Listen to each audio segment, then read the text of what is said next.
From that is physics वाला। तो मेरे सारे के सारे प्यारे प्यारे भाई और बहनों, अगर आपने प्यारे प्यारे सुनील भैया को यहां पे देख पा रहे हो, सुन पा रहे, तो एक बार कमेंट सेक्शन में फटाफट से लिख देंगे क्या? एक बार कमेंट सेक्शन में लिख देंगे भारत माता की जय। फटाफट से एक बार सारे के सारे मेरे प्यारे प्यारे भाई बहन कमेंट सेक्शन में लिख देंगे भारत माता की जय। प्लीज राइट भारत माता की जय इनटू द कमेंट सेक्शन, अगर आप लोग मुझे देख पा रहे हैं और सुन पा रहे हैं। जल्दी से आपके प्यारे बड़े भैया सुनील भैया आपका दिल से स्वागत करते हैं इंडिया के सबसे बड़े और सबसे बेहतरीन से प्लेटफॉर्म पे, जिसका नाम है फिजिक्स वाला। और यह है आपका अपना क्लास 12th का इंडिया का सबसे बेस्ट बैच, जिसका नाम है परिश्रम बैच। ठीक है? ओ भाई क्या बात है, क्या बात है, क्या बात है, क्या बात है। भारत माता की जय। बिल्कुल इतने गर्व के साथ आपको कमेंट सेक्शन में लिखते रहना है भारत माता की जय, है ना? ये गर्व के साथ आना चाहिए। आ रहा है ना गर्व के साथ? बिल्कुल गर्व के साथ आना चाहिए आप लोगों का। और अभी ये माहौल भी ऐसा है जिसमें हमें संगठित होके रहना है। अभी तो युद्ध होना बाकी है दोस्तों, अभी तो पाकिस्तान से युद्ध होना बाकी है। तो अभी हमारा को सबको संगठित रहना, एक साथ रहना है। और हमारे लिए सबसे ऊपर हमारा देश, हमारी भारत माता होनी चाहिए। क्लियर है? चलिए बहुत बढ़िया। तो अब मेरे प्यारे सुनील भैया, आज आप क्या चालू करने वाले हैं? तो ब्रिज कोर्स में मैंने आपको बेसिक्स पढ़ा दिए थे। कामना करता हूं आप लोगों ने ब्रिज कोर्स को देख लिया होगा। और अब बारी है यहां पे इस पर्टिकुलर चैप्टर को स्टार्ट करने की, जिसका नाम है सॉल्यूशंस, जिसे हिंदी में कहते हैं घोल। झोल नहीं, घोल। ठीक है? तो यह है लेक्चर नंबर 1।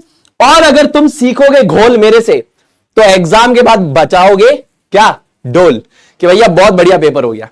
ठीक है? डन है। तो आज की क्लास में बहुत बेसिक सी बातों को करेंगे हम, टाइप्स ऑफ सॉल्यूशंस को। लेकिन इसको स्टार्ट करने से पहले कुछ चीजें हम जानेंगे कि मेरी क्लास में क्या क्या होगा, मैं आपको कैसे कैसे चीजें प्रोवाइड करने वाला हूं, क्लास का फ्लो क्या रहेगा, क्लास के क्या नियम कायदे कानून है, वो सब मैं आपको बताऊंगा। ठीक है? क्या बात है, क्या बात है, क्या बात है। तनु, पंकज, अनुराग, सुजीत, अनिकेत, विशाल, रोहित, रायना, ईशा, आप सभी का दिल से स्वागत है मेरे प्यारे भाइयों और बहनों। हमें इस क्लास 12th की जर्नी को साथ में तय करना है। तो आपको मुझे अपना बड़ा भाई एवं गुरु मानना पड़ेगा, और मैं आपको अपना छोटा भाई बहन मानूंगा। हमारे बीच में कनेक्ट रहेगा ना, तभी तो हम बढ़िया से पढ़ पाएंगे, है ना? चलिए बहुत बढ़िया। All right. तो अगेन एक छोटा सवाल, क्या ये नॉर्मल लाइव क्लासेस होंगी? बिल्कुल नहीं, बिल्कुल भी नहीं। ये होंगी मूवी लाइक लाइव क्लासेस। आपको एक मजा आएगा, आपको एक फील आएगा। कैसे? मैं बताता हूं। सो अंडर द सुनील भैया क्रिएशंस, द सुनील भैया क्रिएशंस प्रेजेंट्स लाइव एक्सपेरिमेंट्स। आज की क्लास में भी आपको करके दिखाऊंगा। 3D एनिमेशंस एंड सिमुलेशंस की मदद से आपको चीजों को विजुअलाइज करवाऊंगा। साथ ही साथ एनिमेटेड वीडियोस और रैप सॉन्ग्स। आप लोगों के लिए एक रैप सॉन्ग आएगा आज की क्लास के बाद, एक रिवीजन सॉन्ग आएगा, उसको जरूर से सुनना। And science movies is the new addition to the Sunil भैया क्रिएशंस। तो ये सारी चीज आपको मिलेगी। आज आप अभी खुद देखोगे कि सुनील भाई आप तो बिल्कुल मूवीज लेकर आ रहे हो क्लास में, आप एक्सपेरिमेंट से पढ़ा रहे हो क्लास में, मजा आएगा आपको। ठीक है? क्लियर है बात? जी सुनील भैया। All right. अब देखो सुनील भाई, ये तो आपने बताया सुनील भैया क्रिएशंस, लेकिन आपकी क्लास का फ्लो क्या होगा? आप कैसे पढ़ाओगे, कैसे बताओगे, क्या होगा, कैसे होगा? तो मेरे दोस्तों ये मैं आपको बताता हूं, मैं आपको बताता हूं। ठीक है? चलो, तो सबसे पहले हम बात करेंगे टॉपिक्स टू बी कवर्ड। ठीक है? तो क्लास में जो टॉपिक्स मैं आपको पढ़ाऊंगा, सबसे पहले मैं आपको वो बताऊंगा कि मेरे भाई मेरी बहन, आज हम कंसेप्ट नंबर ए पढ़ेंगे, आज हम कंसेप्ट नंबर बी पढ़ेंगे या सी पढ़ेंगे। ये कंसेप्ट मैं आपको बताऊंगा। ये बताने के बाद आपको मैं पढ़ा दूंगा और फिर सवाल कराऊंगा, जैसे कि let's practise, give a thought, beat your brains out and PYQs वाला। ये अभी आपको आज के लेक्चर में दिख जाएंगे। अलग अलग तरीके से अलग अलग सवाल मैं आपसे पूछूंगा। उसके बाद आपका रिवीजन कराने के लिए मैं आपको लाइव एक्सपेरिमेंट्स एंड कैसे कराऊंगा, एनिमेटेड वीडियो, सिमुलेशंस, उनके थ्रू आपका रिवीजन कराऊंगा। रैप सॉन्ग्स, उसके थ्रू आपका रिवीजन कराऊंगा। बहुत कुछ मिलेगा, विश्वास रखना मेरे पे। एआई का जमाना आ गया है और प्योर एआई का यूज करते हुए चीजें आपको दूंगा। रिव्यू मैं करूंगा, क्रिएट मैं करूंगा, एआई की मदद से अपने प्रोडक्शन को फास्टर कर दूंगा मैं, बस इतना होगा। अभी 10th और 11th वालों को भी अपन ने सुनील भैया क्रिएशंस के अंडर में rap songs, animated videos last year भी दिए थे, इस साल भी दे रहे हैं, आप लोगों को भी देंगे, ठीक है। कंसेप्ट पॉलिश में होमवर्क मिलेगा सारे दोस्तों को।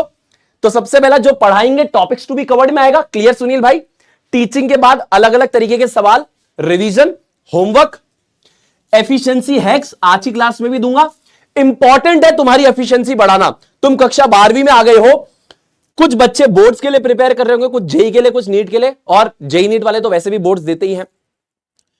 तो यहां पर आपका टाइम मैनेजमेंट बहुत इंपॉर्टेंट है। उसके लिए आपको अपनी एफिशिएंसी भी बढ़ानी पड़ेगी।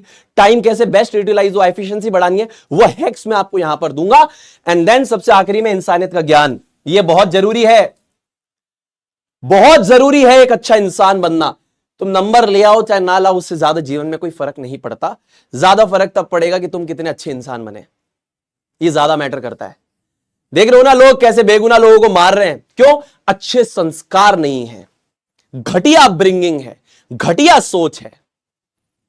तो तुम्हारी अपब्रिंगिंग अच्छी हो, तुम्हारे थॉट्स अच्छे रहें, तुम दूसरों की मदद कर सको, तुम एक अच्छे इंसान बन सको, इस पे भी मैं फोकस करूंगा। कंपटीशन में अंधी रेस में नहीं दौड़ाऊंगा, वैसे भी माहौल बदलता जा रहा है, धीरे धीरे एआई बहुत सारी चीजों को रिप्लेस कर देगा, और उसके लिए भी मैं तुम्हें प्रिपेयर करूंगा। तुम्हें मेरी बात पे विश्वास नहीं होगा तो अभी तुम्हें इस क्लास में दिख जाएगा। सिर्फ इस क्लास को ईमानदारी से देख लेना, तुम खुद कहोगे एआई क्या क्या कर सकता है। उसके बाद दोस्तों सारे क्लास 12 के प्यारे प्यारे भाई बहन इधर फोकस करेंगे। आपको क्या है ना, कोई सच बताता नहीं है, मैं सच बता रहा हूं। अभी जो तुम जेई नीट की रेस और दौड़ में लगे हो ना, बोलते हुए तो तुम्हें लगेगा कि सुनील भैया क्यों बोल रहे हो। आधी से ज्यादा जॉब्स तुम्हारी इररिलेवेंट हो जाएगी जब तुम इंजीनियरिंग कर लोगे कंप्लीट, या डॉक्टर बन जाओगे। मेरी बात पे विश्वास नहीं है, नेट जाओ, पढ़ो, सच में जाके पढ़ो। आपको एक छोटा एग्जांपल देता हूं। आपके जो दादा दादी हैं, वो फोन चलाने में उनको डिफिकल्टी होती है ना, बहुत कम है जो चला पाते हैं, वरना मुश्किल होती है। ये एआई के साथ सेम सीन है, एआई के साथ सेम सीन है। अगर आप एआई नहीं सीखे, अपस्किल नहीं किया, आपकी भी हालत कहीं ना कहीं वैसी हो जाएगी। ऐसा नहीं आपके दादा दादी होशियार नहीं, वो टेक्निकल चेंज आया। AI is a technical change, आपको अडेप्ट करना पड़ेगा। बाकी फिर आपको रोबोट बनना है तो बनिए, मैं रोकूंगा नहीं। पर मेरे साथ तो क्या एक प्रॉब्लम है, मैं एक प्रॉब्लम लेके पैदा हुआ हूं, मैं सच ज्यादा बोलता हूं, मेरे लिए सच इंपॉर्टेंट रहता है। तो सच बता दिया, अभी प्रूव भी हो जाएगा। हाथ कंगन को आरसी किया, कहते ना, हाथ कंगन को आरसी किया और पढ़े लिखे को फारसी किया, तो अभी तुम खुद समझ जाओगे। चलो कोई बात नहीं, 3 इंपॉर्टेंट बातें मैं तुमको बताऊंगा, पढ़ाऊंगा, साथ में अपस्किलिंग करूंगा। अभी तुम्हारा एक समर कैंप लेने वाला हूं, तुम लोग भी ज्वाइन करना समर कैंप को, तुम्हें खुद समझ में आ जाएगा तुम्हारी अपस्किल हुई कि नहीं हुई, ठीक है। चलो, तो ये 3 बातें हम यहां पे करेंगे। सबसे पहला, अगर आपको मेरी बात समझ में आए तो आए लिखना है। आए का मतलब होता है यस, यस बोलने का इनफॉर्मल तरीका होता है आए। तो अगर आपको मेरी बात समझ में आए तो कमेंट सेक्शन में लिख दें आए। एक बार आए लिख देंगे सारे भाई, जल्दी से आए भैया लिख देंगे अभी सारे के सारे दोस्त। जो आपने मेरा वीडियो देखा इंट्रो वाला, वो भी उसकी जो स्टार्टिंग की इमेजेस है वो एआई ने बनाई है, उसका स्टार्टिंग का टेक्स्ट एआई ने बनाया है। जो आपने अभी इंट्रो देखा वो एम्बॉडी करके जोड़ा जो है वो भी एआई ने जोड़ा है। तो एआई क्या क्या कर सकता है वो आपको अभी नजर आ रहा होगा, ठीक है। हाँ भैया, हमारे को कहा यूज हुआ, आप मेरा इंट्रो वापस जाकर देखो। वो जो इमेज है वो चैट जीपीटी से क्रिएट की हुई है, उससे पहले मैंने leonardo.ai से क्रिएट करी थी, वहां पे शायद थोड़ा इशू आ रहा था। चैट जीपीटी ने अभी अपना जो नया वर्जन अपडेट किया उसमें बहुत अच्छी इमेजेस बन रही हैं, तो मैंने वहां से वो इमेज बनाई थी। और वो जो 4 इमेजेस हैं वो पूरी की पूरी तरीके से चैट जीपीटी से बनी हुई हैं। आप देखना इंट्रो फिर से, आपको मजा आएगा। आपको बस टेक्स्ट प्रॉम्प्ट देना आना चाहिए, और ये तो बस बहुत छोटा यूज मैंने आपको बताया, बहुत सारी चीजें हम कर सकते हैं। चलो, तो सबसे पहली बात आए भैया हो गया, आए भैया इज अनदर वे टू से यस। दूसरा, मेरे दोस्तों, कोई भी चीज जरूरी नहीं आपको एक बार में समझ में आ जाए। आप भी इंसान है, मैं भी इंसान हूं। एक बार में किसको समझ में आता है सुनील भाई? मशीन को या भगवान को, इनके अलावा किसी को नहीं आएगा। या तो परमात्मा को एक बार में कोई चीज समझ में आएगी, या मशीन को, इंसानों को नहीं आती। तो एक बार नहीं आएगा तो दूसरी बार आएगा, नहीं तो तीसरी बार आएगा, नहीं तो चौथी बार आएगा, नहीं तो 5वीं बार आएगा। तो पेशेंस रखना है, आपको लिखना है it's not difficult, I can do it. कोई बात नहीं है, डिफिकल्ट नहीं है, मैं कर सकता हूं, कोई दिक्कत नहीं है। तीसरा, सबकी इज्जत करें, गिव रेस्पेक्ट, टेक रेस्पेक्ट। मेरे भाइयों और बहनों, जो आप संसार को देते हैं, संसार आपको वो लौटा कर देता है। आप प्यार देंगे, आपको प्यार मिलेगा। आप गाली देंगे, आपको रिटर्न में गाली मिलेगी। आप इज्जत देंगे, आपको इज्जत मिलेगी। तो प्लीज प्लीज प्लीज एक दूसरे के लिए स्पैम मत करना। अभी जब आप पेड बैचेस में क्लासेस होंगी ना, यानी कि आपका ऐप पे क्लासेस होंगी, मैं रिक्वेस्ट करता हूं एक दूसरे को अभद्र शब्द मत बोलना। टीम ने बहुत एडवांस टेक लगा रखा है, सीधे ब्लॉक हो जाओगे, माता पिता के पैसे वेस्ट हो जाएंगे। मत करना भाई। और इतने लाखों बच्चे होते हैं यहां पर बैच में कि भैया तुम्हारी रिक्वेस्ट पहुंचते शायद समय लग जाएगा बहुत, तो प्लीज ऐसा मत करना। लिखा हुआ भी है, an arduous decision of blocking you will be taking, यानी एक बहुत स्ट्रिक्ट डिसीजन ले लिया जाएगा आपको ब्लॉक करने का। मत करना, मत करना, ठीक है। चलिए, बहुत बढ़िया। और क्या हम अकेले पढ़ेंगे? नहीं, आपके साथ क्लास में आएंगे मिस्टर हसमुखलाल एंड हमारी प्यारी देवी सिमाइला जी। तो आपको इन दोनों से मिलवाते हैं। तो सबसे पहले mister Hasmukhlal in the class. Hello दोस्तों, मैं भी तुम्हारे साथ पढ़ूंगा और सुनील भैया से सवाल करूंगा। बहुत मजा आएगा दोस्तों। मैं बहुत सारे सवाल करूंगा तुम्हारे, मेरे दिमाग में भी बहुत सवाल आते हैं, तो मैं तुम्हारे बिहाफ पे सवाल करूंगा सुनील भैया से। मजा आएगी, मजा। ठीक है, मैं जाता हूं, सिमाइला को भेजता हूं। सिमाइला जा, सुनील भैया की क्लास में बुला रहे हैं सब तेरे को। क्या बात है? हाय हाय, मैं हूं सिमाइला। कैसे हो तुम लोग? मैं भी पढ़ूंगी तुम्हारे साथ। मजा आएगा, मजा आएगा, मजा आएगा। सिमाइला, मजा आएगा? हाँ भैया, बहुत मजा आएगा। क्या बात है, बहुत बढ़िया। तो ये हमारी प्यारी बहन महिला देवी सिमाइला जी हमारे साथ पढ़ेंगी, ठीक है। तो ये आपकी छोटी बहन है ना, इनकी इज्जत करना और इनके साथ पढ़ाई करना, ठीक है। जाओ बेटा सिमाइला, बैठो, उधर बैठो, आराम से बैठ के क्लास देखो, कोई बात नहीं। ऑल राइट, तो ये तो हो गया कि हसमुखलाल और सिमाइला जी भी क्लास में आएंगे और पढ़ाई करेंगे। एंड अब ये सारी बातें तो हो गई कि सुनील भाई आप पढ़ाएंगे कैसे, आपकी क्लास का फ्लो क्या होगा, आप हमको क्या क्या देंगे, वो सब आपने हमें समझा दिया, बता दिया, क्लियर कर दिया। लेकिन जिस वॉर को हम लड़ने जा रहे हैं, जिस युद्ध को हम लड़ने जा रहे हैं, हमें उसके बारे में पता होना चाहिए। जैसे इंडिया वर्सेस पाकिस्तान का अगर युद्ध हो रहा है, तो इंडिया ने भी उनकी मिलिट्री फोर्सेस को, सब जगह को एनालाइज किया होगा। अब पाकिस्तान ने एनालाइज किया होगा इंडिया को, तो फिर उसको युद्ध करना ही नहीं चाहिए, उसको सीधा बोल देनी चाहिए, पापा सॉरी, आपसे लड़ाई नहीं कर सकता मैं। सही कि नहीं है भाई? पाकिस्तान ने जब देखा इंडिया को एनालाइज किया, तो उसको देख के बोलना चाहिए, सॉरी पापा सॉरी, मैं लड़ाई नहीं कर सकता, पापा सॉरी, आप बोलो क्या करना है। पर वो बावड़ा है, वो लड़ने आ रहा है, तो निपटेगा, है ना? सही बात है कि नहीं है? बिल्कुल। अब तुमको जो युद्ध लड़ने जाना है, तो तुमको भी तो सामने वाले को एनालाइज करना पड़ेगा ना, कि भैया सामने युद्ध लड़ने किससे जा रहे हैं।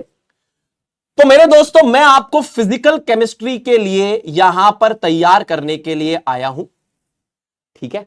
जैसे कि सॉल्यूशन, इलेक्ट्रोकेमिस्ट्री और केमिकल काइनेटिक्स, ये 3 चैप्टर आपके फिजिकल केमिस्ट्री में आएंगे। 7 नंबर, 9 नंबर और 7 नंबर, यानी कि टोटल हमारे पास बनता है यहां पे 23 नंबर का फिजिकल केमिस्ट्री। तो आउट ऑफ 70 नंबर, 23 नंबर दिलाने की गारंटी मैं लेता हूं। बाकी का जो ये पार्ट है, बाकी के जो पार्ट्स है हमारे पास, ये जो पार्ट है ये हमारे बिजेंदर भाई देखेंगे, और ये जो पार्ट्स हैं ये आपकी प्यारी प्यारी शौर्य मैम देखेंगी, ठीक है। टोटल हो जाता है 70 नंबर।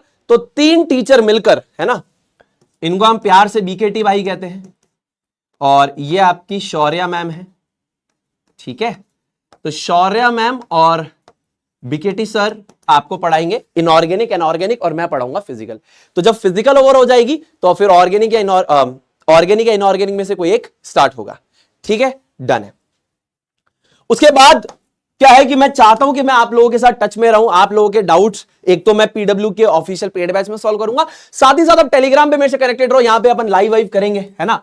आपके लिए मेडिटेशन सेशंस प्लान कर रहा हूं, तो यहां पर मेडिटेशन अपन कर सकते हैं, साथ में मिल गए, मेडिटेशन कर लिया, प्रॉब्लम सॉल्विंग कर ली, आम जिंदगी की बातें कर ली, है ना, आपने अपनी प्रॉब्लम शेयर कर ली, तो वो सारी बातें हम यहां पे कर सकते हैं, डाउट सॉल्विंग यहां पे कर सकते हैं, एकेडमिक नॉन एकेडमिक बातें यहां कर सकते हैं, तो इसको भी ज्वाइन कर लेना। अब इतनी सारी कथाएं अगर समझ में आ गई, इतनी कथाएं समझ में आ गई, तो एक बार लिख दो आए भैया कि सब कुछ समझ में आ गया भैया, आप जो जो कर रहे हैं हमको सब समझ में आ रहा है। इनको देख के डरना मत, ये थोड़े गुस्से में रहते हैं, है ना, क्योंकि ये चाहते हैं कि आपका भविष्य एकदम सुधर जाए, निखर जाए, बढ़िया हो जाए, इसके लिए थोड़े गुस्से में रहते हैं। कोई बात नहीं, क्या बात है, बहुत बढ़िया। रेणु, रिदिमा, जयेश, हार्दिक, आयुष, सुकृति, नीलम, अजय, नेहा, सुनीता, संजय, निकिता, अंकित, मुस्कान, ईशा, तनु, सुप्रीत, वेरी गुड, बहुत बढ़िया, बहुत खतरनाक, बहुत जबरदस्त। अब चालू करते हैं हम अपनी क्लास को। ऑल राइट, तो एक बढ़िया फ्लो सेट हो गया है, हम सारे के सारे एकदम रेडी हैं। सुनील भाई चालू कीजिए। तो मैंने क्या बताया था, सबसे पहले क्या बताऊंगा, मैं आपको सबसे पहले बताऊंगा कि आज मैं पढ़ाने क्या वाला हूं, चर्चा होने किस चीज पे है वो बताऊंगा। तो सबसे पहले मेरे दोस्तों मैं आपको बताऊंगा कि ये सॉल्यूशन शब्द है क्या। वैसे जो बच्चे मुझसे 11th में उदय में पढ़ चुके हैं या यूट्यूब पे जिन्होंने मेरे लेक्चर्स देखे हैं, पहले तो बहुत बहुत धन्यवाद। आपने यूट्यूब पे मेरी वीडियोस जो 11th क्लास की उनको मिलियंस में व्यूज दे दिए हैं, तो thank you so much for this much trust, है ना। हमारी जो पहली वीडियो 4 महीने पहले गई थी, some basic concepts of chemistry की, right now it is at 1.1 million views. So thank you so much for this much trust, इतनी जल्दी वीडियो को उठाने के लिए, इतने सारे बच्चों का ट्रस्ट आया है हम पे, बहुत बहुत धन्यवाद। तो वहां पर ये टर्म मैंने आपको बताया था सॉल्यूशन, मैं अभी फिर बताऊंगा, फिर उसके बाद डिफरेंट क्लासिफिकेशंस होंगे, ये भी मैं आपको पढ़ाऊंगा, ठीक है। चलिए, बहुत बढ़िया, बहुत सही, बहुत खतरनाक। तो स्टार्ट करते हैं with the very first thing that is called as the solution. Solution को सबसे पहले हिंदी में कहते हैं घोल। क्या बोलते हैं? घोल। झोल नहीं, ढोल नहीं, मोल नहीं, घोल। घोल मतलब सॉल्यूशन। अब ये सॉल्यूशन यानी घोल एक्चुअल में होता क्या है सुनील भैया, आप थोड़ा हमें वो समझाइए। तो सॉल्यूशन यानी कि जो मेरे दोस्तों घोल होता है वो बेसिकली क्या होता है, वो एक तरीके का होमोजीनियस मिश्रण होता है। होमोजीनियस मिक्सचर यानी कि सजातीय मिश्रण होता है। अब ये सजातीय मिश्रण या मिक्सचर क्या होते हैं, थोड़ा सा इसके बारे में समझते हैं। मान लीजिए ये मेरे पास क्या है, ग्लास है। ध्यान से मेरी बात को सुनना, एक बार में मेरी बात ना समझ में आ जाए तो कह देना। ये मेरे पास ग्लास है, इस ग्लास में मैं लेता हूं क्या, इस ग्लास में लेता हूं पानी। H2O को कहते हैं पानी और वो PW की दीवानी, ठीक है। चलिए, तो ये इस ग्लास में मैंने क्या लिया है, H2O यानी कि पानी। पानी यानी H2O, H2O यानी कि कंपाउंड, कंपाउंड यानी कि प्योर सब्सटेंस। सिंपल सी बात है, H2O यानी कि कंपाउंड, कंपाउंड होते हैं प्योर सब्सटेंसेस, ठीक है।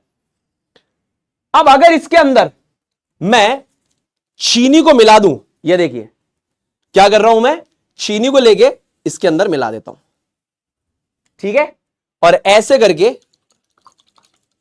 इसको मिक्स कर दूं। अब ये चीनी इसके अंदर मिक्स होती जा रही है, घुलती जा रही है। तो ये बेसिकली क्या है, यही मेरे दोस्तों सॉल्यूशन है। तो यानी यहां पर मेरे पास था पानी और पानी के अंदर मैंने डाली चीनी। तो चीनी ने क्या किया कि वो पानी के अंदर बढ़िया तरीके से घुल चुकी है। अब घुली इस प्रकार है मेरे दोस्तों कि यहां से टेस्ट करूं मीठा है, बीच में से टेस्ट करूं मीठा है, इधर से टेस्ट करूं मीठा है, इधर से टेस्ट करूं मीठा है, कहीं से भी टेस्ट करूं मीठा है, मीठा है,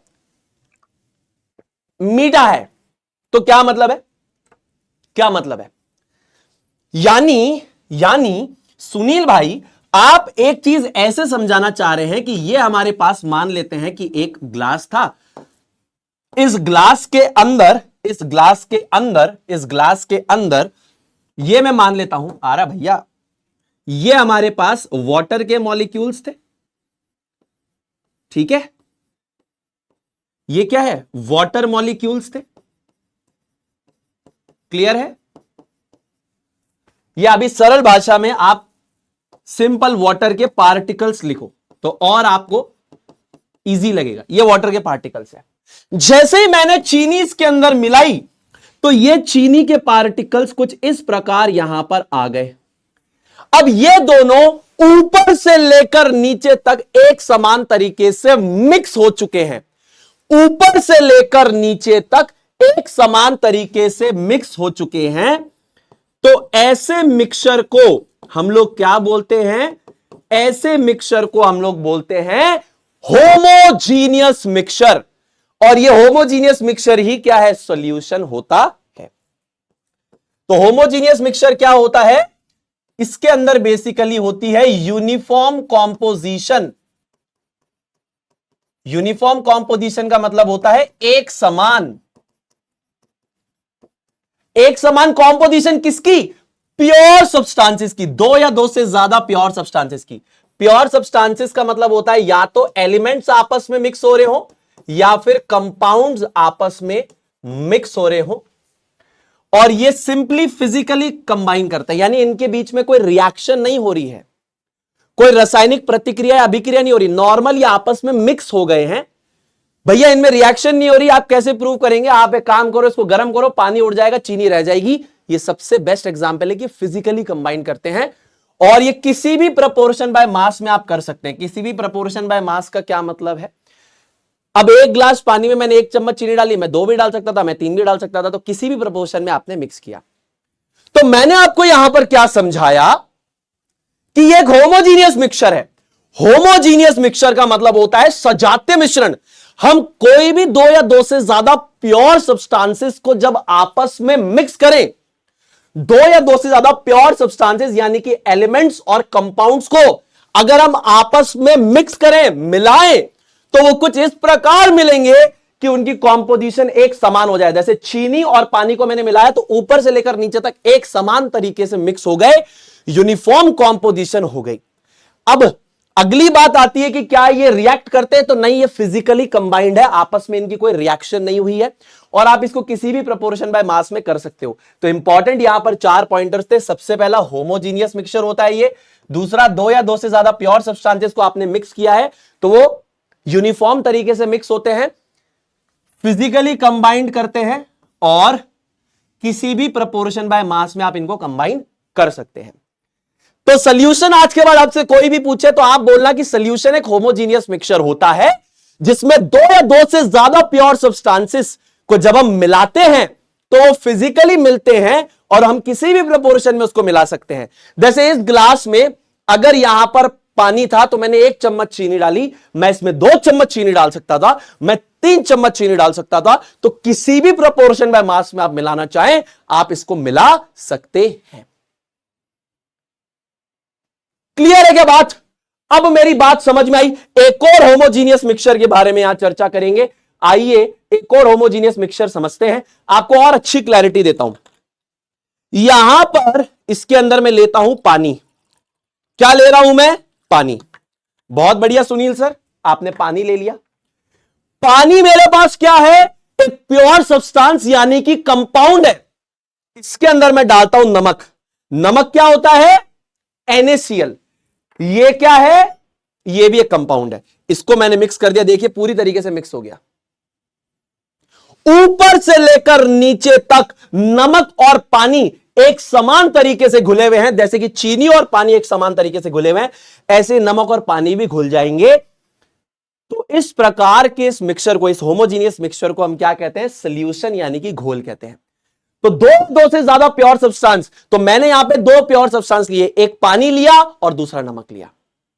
इन दोनों को जैसे ही मिक्स किया तो ये फिजिकली कंबाइन हो गए, जुड़ चुके हैं फिजिकली।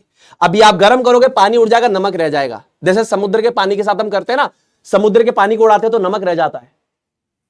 और किसी भी प्रोपोर्शन बाय मास, अभी मेरा मन कर रहा है और नमक डालने का तो मैं डाल सकता हूं, ये लो और डाल दूंगा, घुल गया ना। अच्छा, इसकी भी लिमिट है, अभी घुल रहा है, किसी एक पर्टिकुलर पॉइंट पे नहीं घुलेगा, घुल गया। तो ये बेसिक सी बात आपको समझ में आ गई? जी सुनील भैया, समझ में आ गई है, कोई दिक्कत वाली बात यहां पर नहीं है। ऑल राइट, अगली बात को थोड़ा सा समझेंगे गौर से और ध्यान से। ठीक है, गौर से और ध्यान से समझेंगे। तो यहां पर आपका जो सॉल्यूशन होता है, इसके कंपोनेंट्स क्या क्या होते हैं? जनरली हमारे पास सॉल्यूशन के मेरे दोस्तों दो कंपोनेंट्स होते हैं, एक होता है सॉल्यूट और एक हमारे पास होता है सॉल्वेंट। सॉल्यूट और सॉल्वेंट। अब सॉल्यूट और सॉल्वेंट क्या क्या है ध्यान से समझना। सॉल्यूट वो होता है जिसको हम लोग डिसॉल्व करते हैं सॉल्वेंट के अंदर। जैसे कि फॉर एग्जाम्पल मेरे पास पानी था, तो पानी में मैंने क्या घोला, क्या डिसॉल्व करवाया, क्या डिसॉल्व कराया, चीनी या नमक, तो ये मेरे बन गए सॉल्यूट। अच्छा, सॉल्यूट को मैं किस में घोलता हूं, सॉल्यूट को मैं घोलता हूं सॉल्वेंट में, यानी कि पानी मेरा क्या बन गया, सॉल्वेंट बन गया। सुनील भैया पानी सॉल्वेंट है और सॉल्यूट है नमक या फिर चीनी जिसको हम घोल रहे हैं। जिसमें घोल रहे हैं सॉल्वेंट, जिसको घोल रहे हैं सॉल्यूट, जिसमें घोल रहे हैं सॉल्वेंट, जिसको घोल रहे हैं सॉल्यूट, जिसमें घोल रहे हैं सॉल्वेंट, जिसको घोल रहे हैं सॉल्यूट, जिसमें घोल रहे हैं सॉल्वेंट, जिसको घोल रहे हैं सॉल्यूट, जिसमें घोल रहे हैं सॉल्वेंट, जिसको घोल रहे हैं सॉल्यूट, जिसमें घोल रहे हैं सॉल्वेंट, जिसको घोल रहे हैं सॉल्यूट। सॉल्यूट को हम डिसॉल्व करवाते हैं सॉल्वेंट में। अब एक दिमाग लगाने वाली बात, सोचना सोचना सोचना, दिमाग लगाने वाली बात, इन दोनों में से क्वांटिटी ज्यादा किसकी होगी? सुनील भाई ये तो बहुत ही बेसिक सी बात है। अरे भाई इसकी क्वांटिटी कम होगी, इसकी ज्यादा होगी, इसकी कम होगी और इसकी ज्यादा होगी, इसकी ज्यादा होगी तभी तो सॉल्यूट इसके अंदर डिसॉल्व करेगा ना। तो ऑब्वियसली इसमें ज्यादा दिमाग लगाना या खर्च करने की जरूरत नहीं है, यह हमेशा कम क्वांटिटी में होता है देन द सॉल्वेंट। अभी आप मुझे बताइए, पानी मैंने इतना सारा लिया, उसमें मैंने इतनी सी चीनी डाली, तो सॉल्यूट था मेरा चीनी और सॉल्वेंट था मेरा पानी। पानी मेरा ज्यादा है, चीनी मेरी कम है, चीनी कम है, चीनी कम है। और ये तो गाना बन गया, पानी मेरा ज्यादा है, चीनी मेरी कम है, पानी मेरा ज्यादा है, चीनी मेरी कम है, चीनी कम है, चीनी कम है, चीनी। ओ भाई ये गाना ऐसे बनाया क्या? और भाई साहब मजा आ गया यार। पानी मेरा ज्यादा है, चीनी मेरी कम है, चीनी कम है, चीनी कम है, ऐसे बना है ये। गाना बनाने वाला भी केमिस्ट्री पढ़ता था, गाना बनाने वाला केमिस्ट्री वाला था। हाँ चलो, तो solvent larger quantity than solute, ये इससे ज्यादा क्वांटिटी में होगा ना। अगर मेरे पास पानी है सॉल्वेंट और चीनी है सॉल्यूट, तो मैं इसको जब इसके अंदर घोल रहा हूं तो मेरी जो चीनी है वो कम मात्रा में है और मेरा जो पानी है वो ज्यादा मात्रा में है। मैं कामना करता हूं कि मैं आपको ये बात बिल्कुल अच्छी तरीके से समझा पाया था कि इसको हम डिसॉल्व करते हैं सॉल्वेंट में, ये बेसिकली सॉल्वेंट में डिसॉल्व होता है, इसकी क्वांटिटी सॉल्वेंट से कम होती है, इसकी क्वांटिटी सॉल्यूट से ज्यादा होती है। सिंपल सी बात, ठीक है, क्लियर है बात? चलो, ऐसी मस्ती करते करते हमारा पहला टॉपिक खत्म हो गया। आए भैया लिख दो, मस्ती करते करते हमारा पहला टॉपिक खत्म हो गया। हमें सॉल्यूशन समझ में आ गया कि सॉल्यूशन क्या होता है। सॉल्यूशन एक होमोजीनियस मिक्सचर होता है, यानी कि सजातीय मिश्रण होता है जिसमें दो या दो से ज्यादा प्योर सब्सटेंसेस यानी कि एलिमेंट्स और कंपाउंड्स जब आपस में मिक्स होते हैं तो यूनिफॉर्म कॉम्पोजिशन बनाते हैं। क्या ये किस तरीके से कंबाइन करते हैं? फिजिकली कंबाइन करते हैं, किसी भी प्रोपोर्शन बाय मास में आप कंबाइन कर सकते हो। क्लियर है जी? बहुत बढ़िया, ये एनर्जी तुम्हारी आखिरी तक चाहिए मेरे को, ठीक है, बहुत बढ़िया, वेरी गुड, बहुत बढ़िया। अब देखिए क्लासिफिकेशन ऑफ सॉल्यूशन। क्लासिफिकेशन का मतलब है कि अलग अलग प्रकार के सॉल्यूशन हम जानेंगे। क्या है? अलग अलग प्रकार के सॉल्यूशन, अलग अलग प्रकार के सॉल्यूशन, अलग अलग प्रकार के सॉल्यूशन जानने की हम कोशिश करेंगे। चलिए स्टार्ट करते हैं with the very first classification. Let's start with the very first classification. और ये पहला क्लासिफिकेशन किस बेसिस पे है? पहला क्लासिफिकेशन बड़ा ही सरल, ये सब आपने 9th में पढ़ा है, बड़ा ही सरल है। On the basis of water as solvent और नॉट। भैया ये आप क्यों पढ़ा रहे हो? अरे दादा इसीलिए पढ़ा रहा हूं, आगे चैप्टर में जब मैं ये चीजें बोलूंगा तो आपको एकदम फॉरेन टर्म नहीं लगना चाहिए। मैंने बोला एक्वस सॉल्यूशन बुद्धि में आना चाहिए, एक्वस का मतलब क्या है। मैंने बोला नॉन एक्वस सॉल्यूशन बुद्धि में आना चाहिए, नॉन एक्वस क्या है, इसलिए। तो on the basis of water as solvent, यानी कि पानी सॉल्वेंट है या नहीं। अगर पानी सॉल्वेंट है, यस, एंड पानी सॉल्वेंट नहीं है, नो, तो कौन कौन से सॉल्यूशन बनेंगे? अगर पानी सॉल्वेंट है तो इसको बोलेंगे एक्वस सॉल्यूशन। अगर पानी सॉल्वेंट है, आप किसी भी चीज को पानी में घोल रहे हो तो वो एक्वस सॉल्यूशन कहलाएगा। पानी सॉल्वेंट नहीं है, पानी के अलावा कोई और सॉल्वेंट हो तो इसे बोलेंगे नॉन एक्वस सोल्यूशन। ठीक है, अब जैसे फॉर एग्जांपल अगर मैं यहां पर लिखता हूं सॉल्यूट, तो ये मेरे पास है सॉल्यूट गैंग, और अगर मैं यहां पर लिखता हूं सॉल्वेंट तो ये मेरे पास है सॉल्वेंट का गैंग, ये रहा। ठीक है, नमक को पानी में डिसॉल्व किया, चीनी को पानी में डिसॉल्व किया, तो पानी क्या है? पानी पानी पानी क्या है? पानी है, पानी है मेरा सॉल्वेंट। तो अब अगर मैं किसी भी चीज को पानी में घोल रहा हूं, पानी मेरा सॉल्वेंट है, तो ये किस प्रकार का सॉल्यूशन हो जाएगा? एक्वस सॉल्यूशन हो जाएगा। तो यहां पर सुनील भाई यहां पे जो ये सॉल्यूशन हमने बनाया था ये नमकीन वाला है। ये सॉल्यूशन कौन सा है? ये नमकीन वाला, मीठा वाला हमने देख लिया। ये नमकीन वाला सॉल्यूशन कौन सा है? एक्वस सॉल्यूशन है। और मीठा वाला कौन सा है? वो भी एक्वस सॉल्यूशन है। तो एक्वस सॉल्यूशन का मतलब क्या है कि पानी सॉल्वेंट हो। हम जिस भी चीज को घोलें, कहां पे घोल रहे हैं? पानी में घोल रहे हैं, तो इसे बोलेंगे दोस्तों एक्वस सॉल्यूशन। अच्छा, दूसरा अब अगर मेरा जो सॉल्यूट है, ठीक है, उसको मैं अदर देन पानी अगर कहीं पे घोल देता हूं, जैसे कि इथेनॉल में घोल दिया, क्लोरोफॉर्म में घोल दिया, तो ये क्या होगा? तो इसको समझना जरूरी है। अब मान लीजिए मैं आयोडीन को घोलता हूं, या तो एक बार इथेनॉल में या तो बेसिकली क्लोरोफॉर्म में। क्लोरोफॉर्म आपने क्लास 10th में पढ़ा है, CHCl3, ठीक है ना?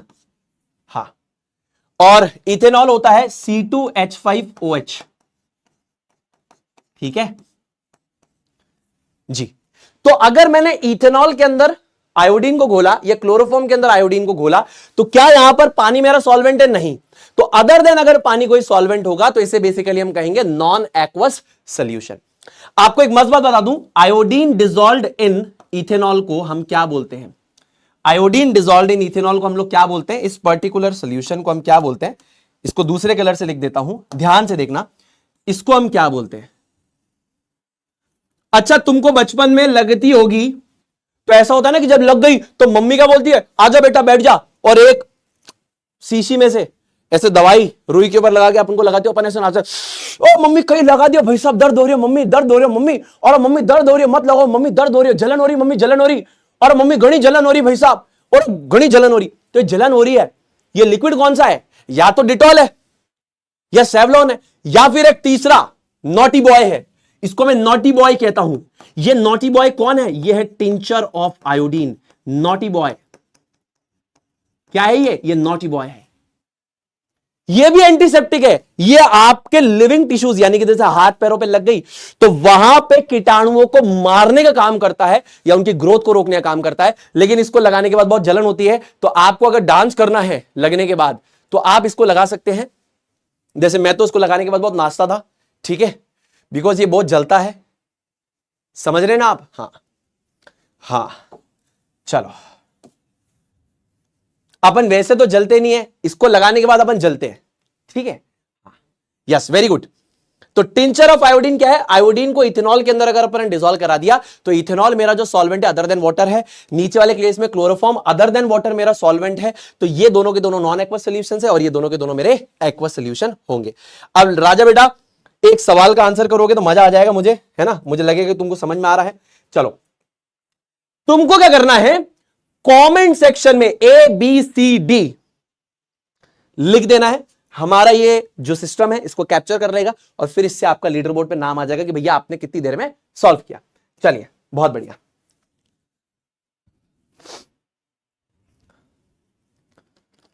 आराम से करो, कोई दिक्कत नहीं है। मैं क्या पी रहा हूं? पानी। पानी क्या है? H2O। H2O क्या है? कंपाउंड। कंपाउंड क्या होता है? Pure substance.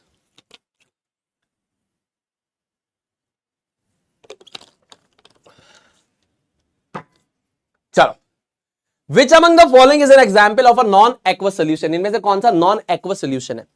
अब नॉन एक्वस सोल्यूशन सुनते हमारे दिमाग में आना चाहिए, अगर पानी सॉल्वेंट है तो एक्वस, और पानी सॉल्वेंट नहीं है, पानी के अलावा कोई और सॉल्वेंट है तो नॉन एक्वस, ठीक है। तो करेक्ट आंसर यहां पर डी है। आइए इस चीज को एनालाइज करते हैं कि ऐसा क्यों है। बहुत बढ़िया, वाह वाह वाह। मम्मी कसम अगर सामने होते ना तो गले लगा लेता, लड़कियों के तो कन्याओं के पैर छू लेता, लड़कों को तो गले लगा लेता। मजा आ गया भाई, दिल से respect. Real gamer Mahesh, Balli भाई gaming, model me, Sakshi, Uditi, Mahi, Manmeet, Sudhanshu, Siddika, army boy, very good भाई, बहुत बढ़िया, very good very good very good, बहुत बढ़िया भाई, बहुत बढ़िया। Sulphur dissolved in carbon disulphide, clearly खुद ही बता रहा है। अब जैसे कि यहां पर देखिए सॉल्वेंट क्या है, ये देखिए वाटर सॉल्वेंट है, वाटर सॉल्वेंट है, यहां पर भी क्या है, वाटर सॉल्वेंट है। इधर क्या है सॉल्वेंट, इधर आपको पता है क्या है, water solvent and carbon dioxide, carbon dioxide, sugar, flavouring agents, ये सब क्या है, सॉल्यूट।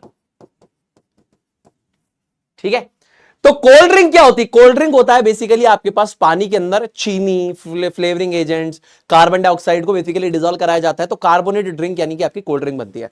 तो सॉल्वेंट इस केस में भी पानी है, इस केस में भी पानी है, इस केस में भी पानी है। तो ये पहले वाले जो तीन है, ये तीनों तो हमारे पास क्या हो जाएंगे, ये और ये तीनों हमारे पास क्या हो जाएंगे, ये तीनों हमारे पास एक्वस सोल्यूशन हो जाएंगे।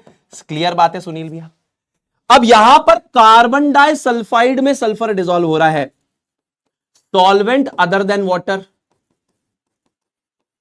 अदर देन वाटर है, अदर देन वाटर है, तो इसका करेक्ट आंसर क्या हो जाएगा, सही आंसर क्या हो जाएगा, ये हो जाएगा। क्यों, सल्फर को आप कार्बन डाइसल्फाइड में डिसॉल्व करा रहे हैं, carbon disulphide is not water, तो सॉल्वेंट अदर देन वाटर है, तो नॉन एक्वस सोल्यूशन हो जाएगा। इसको थोड़ा और अच्छे से लिख देता हूं ताकि आपको क्लियरली दिख जाए, सॉल्वेंट अदर देन वाटर। ठीक है, करेक्ट आंसर हो जाएगा डी।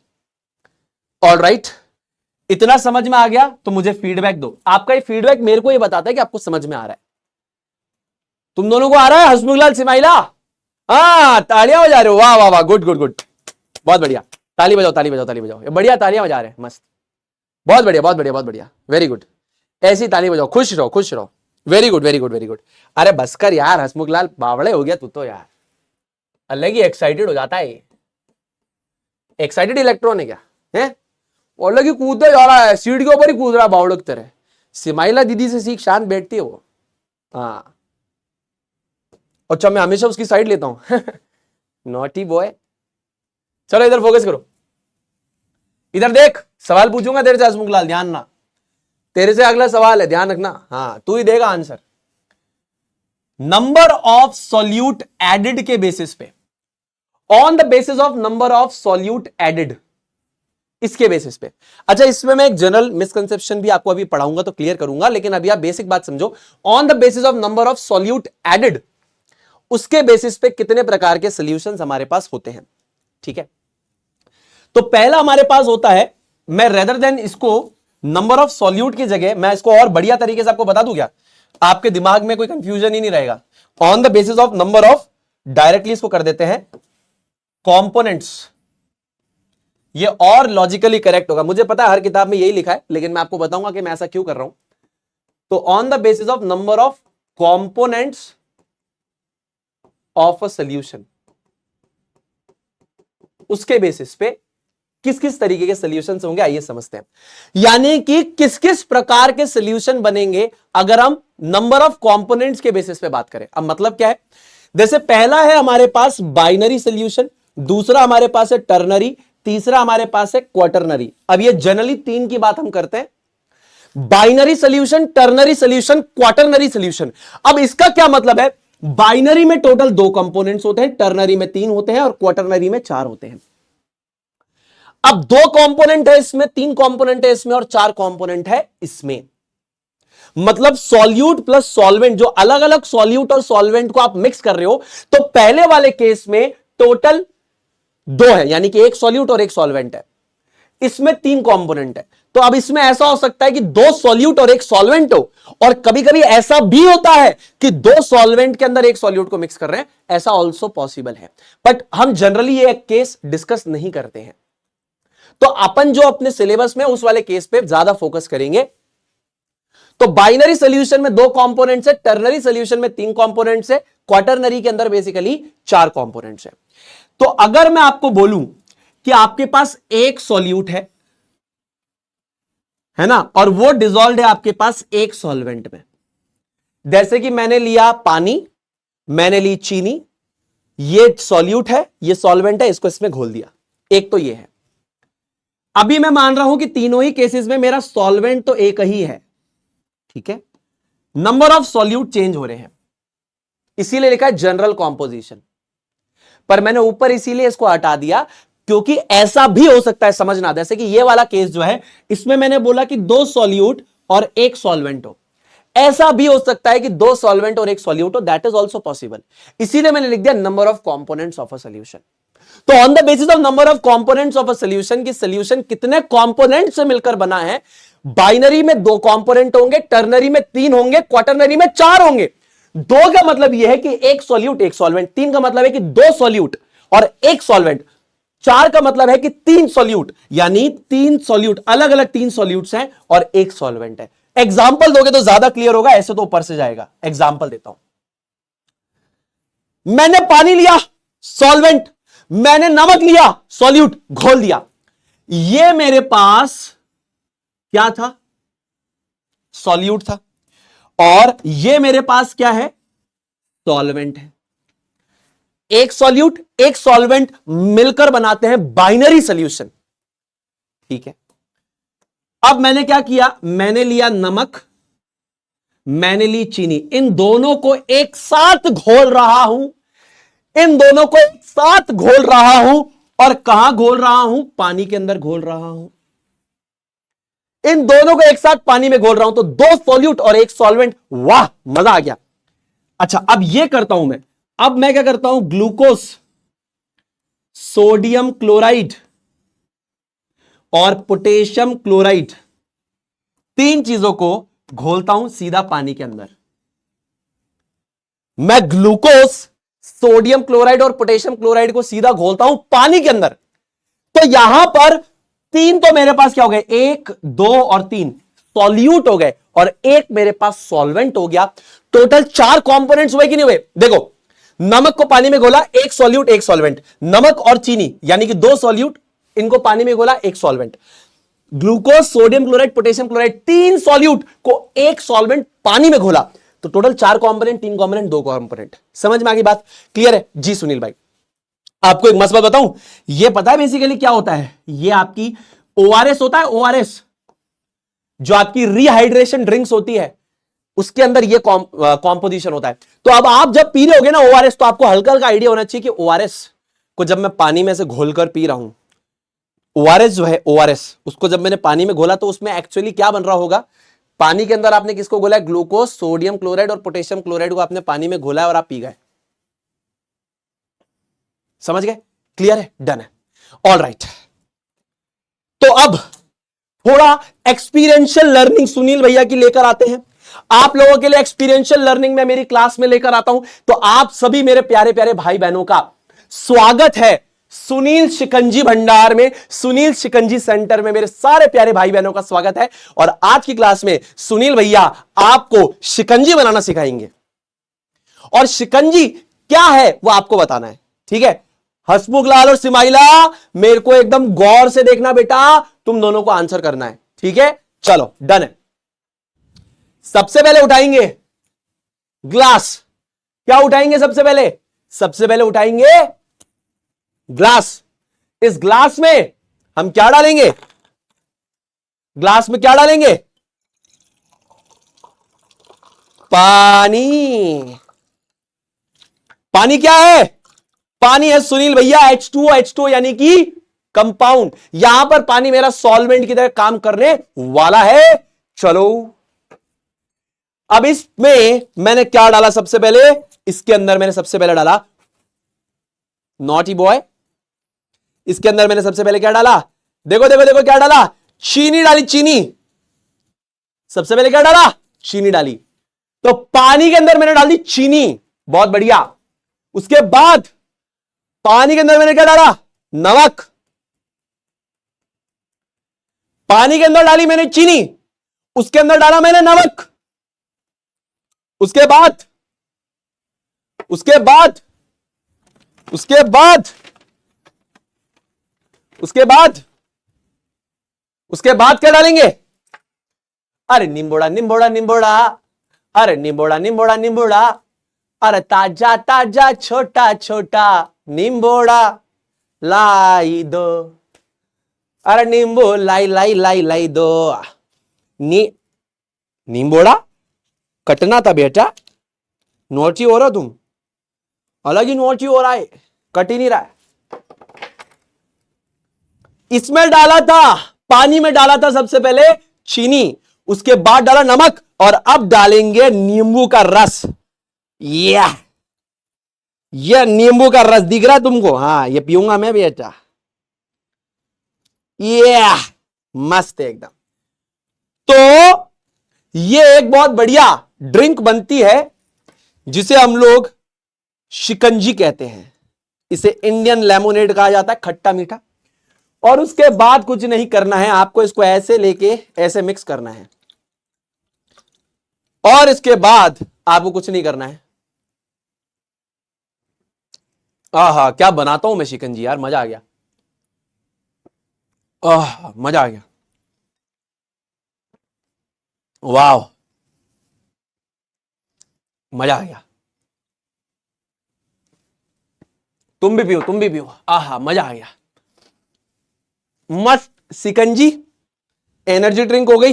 हाँ भाई, तो बात करते हैं सवाल की। While making shikanji, Hasmukh Lal and Simaila observe me. जब मैं शिकंजी बना रहा था, ये दोनों बैठ के मेरे को ऑब्जर्व कर रहे थे। हसमुख लाल ने बोला कि ये एक टर्नरी सोल्यूशन है, और सिमाइला ने बोला ये क्वाटरनरी सोल्यूशन है। आप मुझे बताइए दोनों में से कौन करेक्ट है? हसमुख लाल सही है या सिमाइला सही है? मुझे नहीं पता, आप मुझे बता दीजिए कि यहां पर जो मैंने शिकंजी बनाकर पी है, तो हसमुख लाल कह रहा है टर्नरी सोल्यूशन है, और सिमाइला कह रही है क्वाटरनरी है। तो कौन सही है राजा बेटा, रानी बेटी? जल्दी से कमेंट में आंसर कर दो। भैया भैया मैं सही हूं भैया। नहीं नहीं भैया, मैं सही हूं, मैं सही हूं भैया। अरे भैया मैं सही हूं, ये तो पागल है। मैं सही हूं, मैं बता रही हूं ना भैया, मैं सही हूं। मुझे भी लग रहा है कि सिमाइला सही है। हसमुख लाल बेटा मुर्गा बन जा जल्दी। हाँ, मुर्गा बन बेटा। हाँ, मुर्गा बनना है बेटा, मुर्गा। बिल्ला बनने के लिए नहीं बोला, मुर्गा बनने के लिए कहा है। हाँ, बिल्ले की तरह ऐसे हाथ खड़े करके क्या बैठा है? मुर्गा बन। सिमाइला दीदी सही है, सुनता नहीं है सही से। Very good. ये देख, ये 7.37% बच्चे तेरे जैसे, सारे के सारे मुर्गा बन जाओ बेटा। ये बहुत बढ़िया बच्चे हैं, ठीक है। हरनूर, रवीश, सात्विक, आनंद, के गुप्ता, सुमन, अर्पित, दिशा, नेक्स्ट जन माइंड एंड विभोर। वेरी गुड, बहुत बढ़िया मेरी प्यारी बेटी। बैठ जाओ आप, बहुत बढ़िया आपने आंसर करा है, मेरी प्यारी बहन है ये। चलो, बहुत बढ़िया। तो हमारी प्यारी बहन सिमाइला ने करेक्ट आंसर दिया है, ये क्वाटरनरी सोल्यूशन है। क्वाटरनरी कैसे? अरे मेरे राजा बेटा, ये वाटर क्या था? ये वाटर था सॉल्वेंट। क्या बात है? इसके अंदर डाला मैंने चीनी सबसे पहले, फिर डाला मैंने नमक, और फिर डाला मैंने लेमन जूस। समझ रहे हो राजा बेटा? समझ रहे हो? जी सुनील भैया समझ रहे। अरे तो मेरे भाई, ये तीनों क्या हो जाएंगे बताओ? सुनील भाई, ये तीनों तो सॉल्यूट हो जाएंगे। सही बात है। तो मेरे को एक बात बताओ, टोटल कंपोनेंट कितने हुए? अरे भाई 1 2 3 4, पीडब्ल्यू की जय जयकार। अरे 4 कंपोनेंट हुए ना, तो राजा बेटा क्वाटरनरी होगा ना, 4 कंपोनेंट हो गए। अरे भाई पानी में मैंने चीनी डाली, नमक डाला और नींबू का रस डाला, ये 3 और 1 4 कंपोनेंट हो गए। 4 मेरे यार, हो गया क्या प्यार केमिस्ट्री से? चलो, क्लियर है तो लिख दो एक बार आए भैया कि भैया मजा आ रहा है, कोई दिक्कत नहीं आ रही है, एक्सपीरियंशियल लर्निंग से समझ में आ रहा है हमको। क्लियर है? क्या बात है। पोल नहीं आ रहा, कोई बात नहीं। Yes, quaternary. बहुत सारे बच्चे कमेंट सेक्शन में सही आंसर दे रहे हैं। Very good very good very good very good, बहुत बढ़िया बहुत बढ़िया बहुत बढ़िया राजा बेटा, बहुत बढ़िया, वेरी गुड। अब देखिए एक और क्लासिफिकेशन को समझते हैं।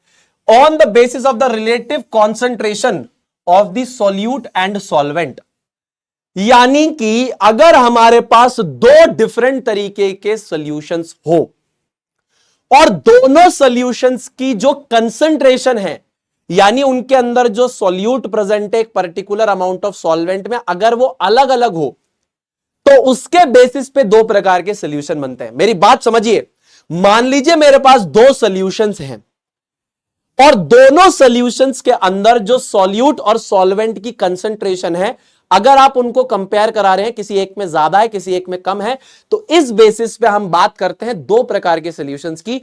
एक को हम कहते हैं डाइल्यूट सॉल्यूशन, और ये किसके रिस्पेक्ट में डाइल्यूट है? इसके रिस्पेक्ट में, कंसंट्रेटेड के रिस्पेक्ट में। अब ये टर्म एक्चुअल में है क्या दोनों, इसको थोड़ा समझते हैं। मैं एक बहुत सरल सा एग्जांपल लेता हूं, 1 मिनट में आपको मेरी बात ना समझ में आ जाए तो मुझे कह देना। एक सरल सा एग्जांपल मैं आपके समक्ष लेता हूं, आपको 1 मिनट में मेरी बात समझ में आ जाएगी। मान लीजिए दोस्तों, मैं 100 मिलीलीटर सॉल्वेंट लेता हूं पानी, और 100 मिलीलीटर सॉल्वेंट लेता हूं पानी। आप एक काम करो, एक ग्लास में 100 मिलीलीटर पानी डालो, दूसरे ग्लास में 100 मिलीलीटर पानी डालो। डाल दिया? डाल दिया। पहले वाले के अंदर 5 ग्राम चीनी डालना और घोल देना, दूसरे वाले के अंदर 20 ग्राम चीनी डालना और घोल देना। अरे 2 ग्लास लिए, एक में 100 मिलीलीटर पानी, दूसरे में 100 मिलीलीटर पानी, पहले वाले में 5 ग्राम शुगर, दूसरे वाले में 20 ग्राम शुगर। अब आप जब इन ए और बी का कंपैरिजन करेंगे, इन ए और बी का कंपैरिजन अगर आप करेंगे, इन ए और बी का कंपैरिजन करेंगे, तो आपको एक बात समझ में क्या आएगी कि 100 मिलीलीटर में इसमें 5 ग्राम है और 100 मिलीलीटर में इसमें 20 ग्राम है। तो यहां पर मैं बोल सकता हूं कि बी इज कंसंट्रेटेड। इन दोनों के कंपैरिजन में अगर मैं बात करता हूं तो B is concentrated with respect to A, which is diluted. मेरा कहने का क्या मतलब है, कंसंट्रेटेड और डाइल्यूट हमेशा दो चीजों के बीच में होगा। मैंने 100 मिलीलीटर पानी एक ग्लास में लिया, 100 मिलीलीटर पानी दूसरे ग्लास में लिया, इसमें 5 ग्राम चीनी डाली, इसमें 20 ग्राम चीनी डाली। अभी मैं अगर इन दोनों को कंपेयर कराऊं तो कंसंट्रेटेड वाले का मतलब यह है कि इसके अंदर ज्यादा भीड़ होगी, और डाइल्यूट वाले का मतलब यह है कि भीड़ कम होगी। अब अपने पास दो 100 सीटों वाली बस है, एक 100 सीट वाली बस है, दूसरी 100 सीट वाली बस है। पहली वाली 100 सीटों वाली बस के अंदर 20 लोग बैठे हैं और दूसरी वाली 100 सीटों वाली बस के अंदर 80 लोग बैठे हैं। तो अगर मैं इन दोनों को कंपेयर कराऊं तो मैं ये कहूंगा कि इसमें भी 100 सीटर की कैपेसिटी, इसमें भी 100 सीट की कैपेसिटी थी, यहां पे 80 लोग बैठे, यहां पे 20 लोग बैठे, ये कंसंट्रेटेड है, डाइल्यूट है। तो ये हमेशा आपस में कंपैरिजन में होता है, रिलेटिवली होता है। तो यहां पे 100 मिलीलीटर में 5 ग्राम है, 100 मिलीलीटर में 20 ग्राम है, तो मैं कहूंगा कि बी ज्यादा कंसंट्रेटेड है as compare to that of A, तो ए डाइल्यूटेड हो गया। ये दो चीजों के कंपैरिजन पे होगा हमेशा, ठीक है जी। रिलेटिव टर्म्स हम इनको कहते हैं। तो contains lesser solute particles in a given amount of solvent as compared to the concentrated solution. यानी यहां पे सॉल्यूट की मात्रा एक पर्टिकुलर सॉल्वेंट में कम होगी as compare to the concentrated solution. और यहां पर हम ये कह सकते हैं सरल भाषा में कि सॉल्यूट के पार्टिकल ज्यादा होंगे एक पर्टिकुलर अमाउंट ऑफ सॉल्वेंट में as compare to the diluted solution. अब ये दो चीजों के बीच में होता है हमेशा। अब मैं आपको चाहता हूं कि आप अपना दिमाग लगाओ थोड़ा सा। मैं क्या बोलता हूं, यहां पर एक लाइन ड्रॉ करते हैं, यहां पे एक लाइन ड्रॉ करते हैं, ठीक है।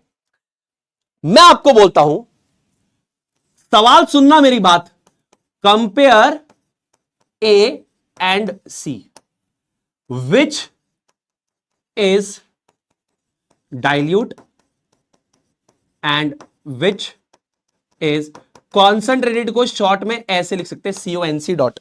देखो डाइल्यूट को शॉर्ट में कैसे लिखते हैं, इनका एक शॉर्ट फॉर्म भी होता है, डाइल्यूट को शॉर्ट में लिखते हैं DIL डॉट, और इसका शॉर्ट फॉर्म का जो एक्रोनिम है ना, शॉर्ट फॉर्म CONC, यानी अब्रिज्ड फॉर्म है छोटा करके लिखने का, CONC डॉट DIL डॉट। अब मैं आपसे एक सवाल पूछता हूं, दिमाग लगाना, ए और सी को अगर आपस में आप कंपेयर करें, compare A and C which is dilute and which is concentrated, इन दोनों में से कौन सा डाइल्यूट कौन सा कंसंट्रेटेड है? तो सुनील भाई आपने हमें यह बोला है, ध्यान से सुनना, देखो मैं कंसेप्ट लगाना सिखाता हूं। पहले वाले केस में क्या था, सॉल्वेंट 100 मिलीलीटर था और सॉल्यूट की मात्रा चेंज हो रही थी। पहले और तीसरे केस में क्या है, 5 ग्राम चीनी 5 ग्राम चीनी, यहां पे 5 ग्राम 100 मिलीलीटर में है, यहां पे 5 ग्राम 500 मिलीलीटर में है, तो सॉल्वेंट की मात्रा भी चेंज हो सकती है। इसीलिए मैंने लिखा relative concentration of solute and solvent. समझ रहे हो? तो अब इस ए और सी को मैं कंपेयर कराता हूं, मेरे बात को ध्यान से सुनना। 100 मिलीलीटर में 5 ग्राम और 500 मिलीलीटर में 5 ग्राम, ज्यादा भीड़ का है। मैं ये बोलता हूं एक 100 सीटर की बस है और एक 500 सीटर की बस है। 100 सीटर वाले में 5 लोग बैठे, 500 सीटर वाले में भी 5 लोग बैठे, तो ज्यादा भीड़ का है पहले वाले में। तो सिंपल सी बात है, सिंपल सी बात है, अगर ए और सी को कंपेयर करवाएंगे तो ए मेरे पास क्या हो जाएगा, कंसंट्रेटेड हो जाएगा, और बी मेरे पास क्या हो जाएगा, सॉरी सी मेरे पास क्या हो जाएगा, डाइल्यूटेड हो जाएगा, डाइल्यूट सोल्यूशन हो जाएगा। ये शॉर्ट फॉर्म में मैंने लिखा है DIL डॉट, डाइल्यूट सोल्यूशन, और ये कंसंट्रेटेड सोल्यूशन। तो ये हमेशा रिलेटिव टर्म्स है, दो चीजों के बीच में कंपैरिजन हो रहा होगा हमेशा। अब देखो यहां पर अगर इन दोनों का कंपैरिजन किया तब ए मेरा क्या था, डाइल्यूटेड था, लेकिन अगर ए और सी का कंपैरिजन किया तो ए मेरा क्या हो गया, कंसंट्रेटेड हो गया। तो आपको मिसकंसेप्शन क्लियर हो रहा है कि नहीं हो रहा है? हमेशा दो चीजों के बीच की बात हो रही है, ठीक है। अगर मैं ए को सी से कंपेयर करा रहा हूं, 5 ग्राम चीनी 100 मिलीलीटर पानी में, 5 ग्राम चीनी 500 मिलीलीटर पानी में, तो ये डाइल्यूटेड है और ये कंसंट्रेटेड है। लेकिन अगर इन दोनों का कंपैरिजन करूं तो ये कंसंट्रेटेड है और ये डाइल्यूटेड है। तो हमेशा कंपैरिजन किस काम कर रहे हैं, उस पर डिपेंड करता है, ठीक है। चलो ये भी समझ में आ गया, तो आए भैया लगा दो। ये आप 9th क्लास से पढ़ के आ रहे हैं, मैंने स्टिल एक एग्जाम्पल देके और क्लियर कर दिया। यस, वेरी गुड, क्लियर है बात। चलो ये सबसे ज्यादा दिक्कत देता है, पिक्चर दिखाऊंगा, क्लियरिटी दे दूंगा, एकदम बढ़िया क्लैरिटी दे दूंगा, आपको क्लियर हो जाएगा। एक मूवी में अभी आपको दिखाने वाला हूं, है ना, आपको बढ़िया तरीके से कंसेप्ट्स को क्लियर करा के आज की क्लास से भेजने वाला हूं मैं, टेंशन बिल्कुल भी आप मत लेना। अब देखो, on the basis of amount of solute added, यानी कितना हमने सॉल्यूट ऐड करा है, उस पर्टिकुलर बेसिस पे अगर हम चर्चा करें तो क्या होगा। तो सबसे पहला हमारे पास होता है सैचुरेटेड सॉल्यूशन, दूसरा हमारे पास होता है अनसैचुरेटेड सॉल्यूशन, और तीसरा हमारे पास होता है सुपर सैचुरेटेड सॉल्यूशन। अभी जनरली 3 की बात कर रहा हूं, इस पे फोकस करना। तो अमाउंट ऑफ सॉल्यूट यानी कि सॉल्वेंट में कितना सॉल्यूट हमने डिसॉल्व करा, उसके बेसिस पे बात करें तो सैचुरेटेड, अनसैचुरेटेड और सुपर सैचुरेटेड। तो हम एक बाय एक इनको करके समझते हैं, एक एक टर्म को आराम से समझते हैं। सबसे पहली टर्म को हम आराम से समझते हैं, आप मेरी बात को ध्यान से सुनना, मैं एग्जाम्पल बताऊंगा, आपको ऊपर वाली बात अपने आप समझ में आ जाएगी, ध्यान से सुनना। सबसे पहले सैचुरेट टर्म से आप क्या समझते हो। जैसे कि एक इंसान, जैसे अगर मैं जब मैं जेई की तैयारी कर रहा था तो मैं ना बार बार बोलता था यार मैं बहुत ज्यादा सैचुरेट हो गया हूं, तो बहुत परेशान हो गया हूं, सैचुरेट हो गया। इसका क्या मतलब है कि भाई मैं जितना जो मैक्सिमम कर सकता हूं मैं कर रहा हूं, पर्टिकुलर रिसोर्सेज के होते हुए जितना मैं कर सकता हूं कर रहा हूं। तो तुम भी क्या हो गए, सैचुरेट हो गए हो। कभी कभी बोलता हूं ना यार बहुत सैचुरेट हो गए हैं यार अब। तो सैचुरेट का मतलब क्या, जो मैक्सिमम कैपेसिटी थी वहां तक सारी चीजें हो चुकी है। किसी भी चीज का अगर हम मैक्सिमम तक पहुंच जाए, जो उसका मैक्सिमम है, तो हम कहते हैं कि यहां पर हमारा सैचुरेशन आ रहा है, सैचुरेट हो गए हैं। अब एग्जांपल देता हूं, आपको मेरी बात समझ में आएगी। जैसे एक टेम्परेचर में लेता हूं 20 डिग्री सेल्सियस, एक पर्टिकुलर टेम्परेचर की मैं बात करता हूं 20 डिग्री सेल्सियस। तो मैं ये जानता हूं कि 20 डिग्री सेल्सियस पे अगर मेरे पास 100 ग्राम पानी उठाता हूं मैं, मान लो मेरे पास एक ग्लास में 100 ग्राम पानी है। अब इस 100 ग्राम पानी के अंदर 20 डिग्री सेल्सियस पे मैं मैक्सिमम 31 ग्राम पोटेशियम नाइट्रेट को डिसॉल्व करा सकता हूं। कितना, मैक्सिमम 31 ग्राम को डिसॉल्व करा सकता हूं। अगर मैंने ये कर लिया तो जो मेरा सोल्यूशन है सैचुरेटेड सोल्यूशन है, मैक्सिमम लिमिट मैंने अटेन कर ली। मैं ये आपको कह रहा हूं, मेरे पास एक ग्लास में 100 ग्राम पानी है और मुझे पता है कि 100 ग्राम पानी के अंदर 20 डिग्री सेल्सियस पे मैं यहां पर मैक्सिमम 31 ग्राम पोटेशियम नाइट्रेट को डिसॉल्व करा सकता हूं। तो मैंने क्या किया, यही चीज कर दी। तो अभी जो मेरा सोल्यूशन बनेगा वो कहेगा सैचुरेटेड सोल्यूशन, कि भैया जितनी मैक्सिमम लिमिट थी आपने अटेन कर ली है, कोई दिक्कत वाली बात नहीं है। ठीक है, बहुत बढ़िया वाली बात है। तो सैचुरेटेड सोल्यूशन का मतलब क्या है, a solution in which maximum amount of solute is dissolved in a solvent at a particular temperature। यानी एक पर्टिकुलर तापमान पर एक सॉल्वेंट में जितना मैक्सिमम सॉल्यूट डिसॉल्व हो सकता है, अगर वो हो गया तो सैचुरेटेड सॉल्यूशन है। समझ रहे हो? एट मैक्सिमम 36 ग्राम इसको ऐसे कर देते हैं, कैन बी की जगह कर देते हैं इज डिसॉल्व कर देते हैं, तो ये बोलेगा कि सैचुरेटेड सॉल्यूशन बन गया है। आप मेरी बात समझ रहे हो? A solution in which maximum amount of solute is dissolved in a solvent at particular temperature. जैसे मैं आपको बोलता हूं कि एक पर्टिकुलर टेंपरेचर 20 डिग्री सेल्सियस पर 100 ग्राम पानी में maximum 31 gram potassium nitrate dissolve करेगा। आपने 31 का 31 ग्राम डिसॉल्व करवा दिया, काम खत्म, सैचुरेटेड सॉल्यूशन। ये तो हो गई सैचुरेटेड सॉल्यूशन की बात। लेकिन अब आता है डाउट, अब आएंगे curious minds. Equilibrium class 11th में आपने मेरे से पढ़ा होगा, वहां पर भी ये कंसेप्ट मैंने पढ़ाया था। अब ध्यान से सुनना। अब बच्चे जिद में आते हैं, अब यार मैं कोई 31 ग्राम कोई डिसॉल्व करूं भाई साहब, मैं तो 50 ग्राम डिसॉल्व करूंगा भाई साहब। एक टावर आया मेरे पास और टावर कह रहा कि नहीं नहीं नहीं नहीं भैया, अब आसान को नहीं चले भाई साहब, this is not how things actually work. I want to dissolve 50 grams of potassium nitrate in 100 grams of water at 20 degrees Celsius. I am like, if you want to do this, you can do this, but you are actually challenging science. It won't happen. बच्चा कह रहा है मैं करके दिखाऊंगा, मैं कहा करके दिखा। तो टावर कह रहा है कि मैं क्या करूंगा, मैं यहां पर जो आपने बोला, ए नॉटी बॉय, ये क्या बोल रहा है? आपने क्या बोला? 20 डिग्री सेल्सियस पे मैक्सिमम 31 ग्राम डिसॉल्व कर सकता है 100 ग्राम पानी में। वो कह रहा है मैं तो 50 ग्राम डिसॉल्व करूंगा और मैं करके दिखाऊंगा 20 डिग्री सेल्सियस पे, टेंपरेचर चेंज किए बिना। मैं कहा करके दिखा। उसने क्या किया? उसने चालू किया। तो तुम्हें क्या लगता है? तुम आंसर करो, तुम अपना दिमाग लगाओ, आंसर करो। क्या ये पॉसिबल है? ये बच्चा जो जिद कर रहा है, क्या ये पॉसिबल है? बताओ, जल्दी बताओ, हां या ना। तुम अपना दिमाग लगाओ, हां या ना, बिना टेंपरेचर चेंज किए। ये बच्चा कह रहा है कि 20 डिग्री सेल्सियस में मैक्सिमम 31 ग्राम 100 ग्राम में डिसॉल्व होता है, मैं तो 50 करके दिखाऊंगा। मैंने कहा करके दिखा बिना टेंपरेचर चेंज किए। तुम्हें क्या लगता है, क्या ये पॉसिबल है? क्या ये पॉसिबल है? अब बच्चा जिद में आ गया है, कह रहा मैं करके दिखाऊंगा। वो बॉब द बिल्डर बन गया है, करके दिखाएंगे, बॉब द बिल्डर करके दिखाएंगे।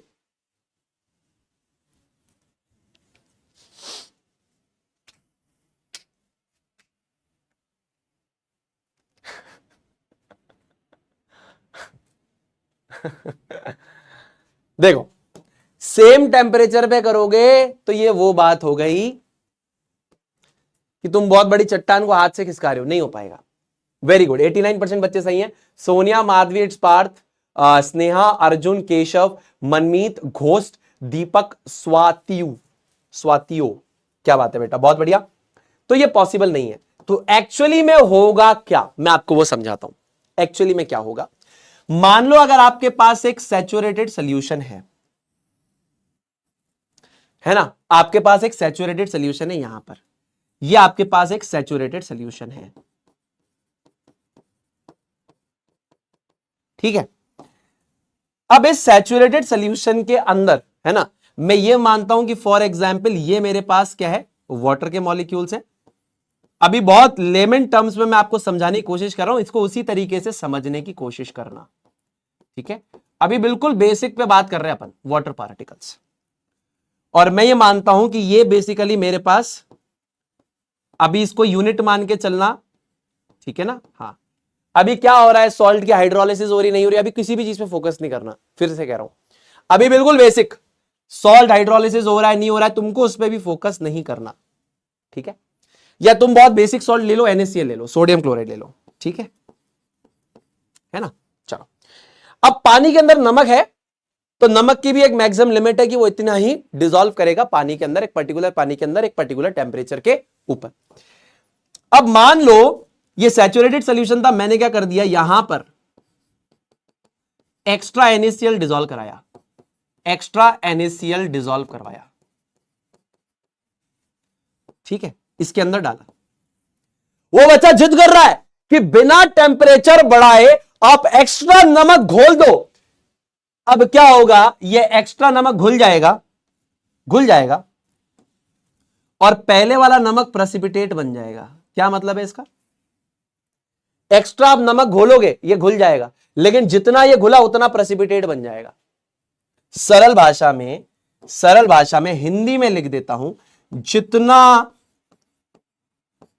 जितना एक्स्ट्रा नमक घोला,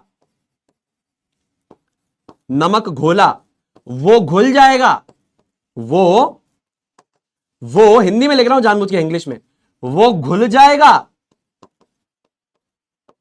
पर पहले से जो डिसॉल्व है, पहले से जो डिसॉल्व है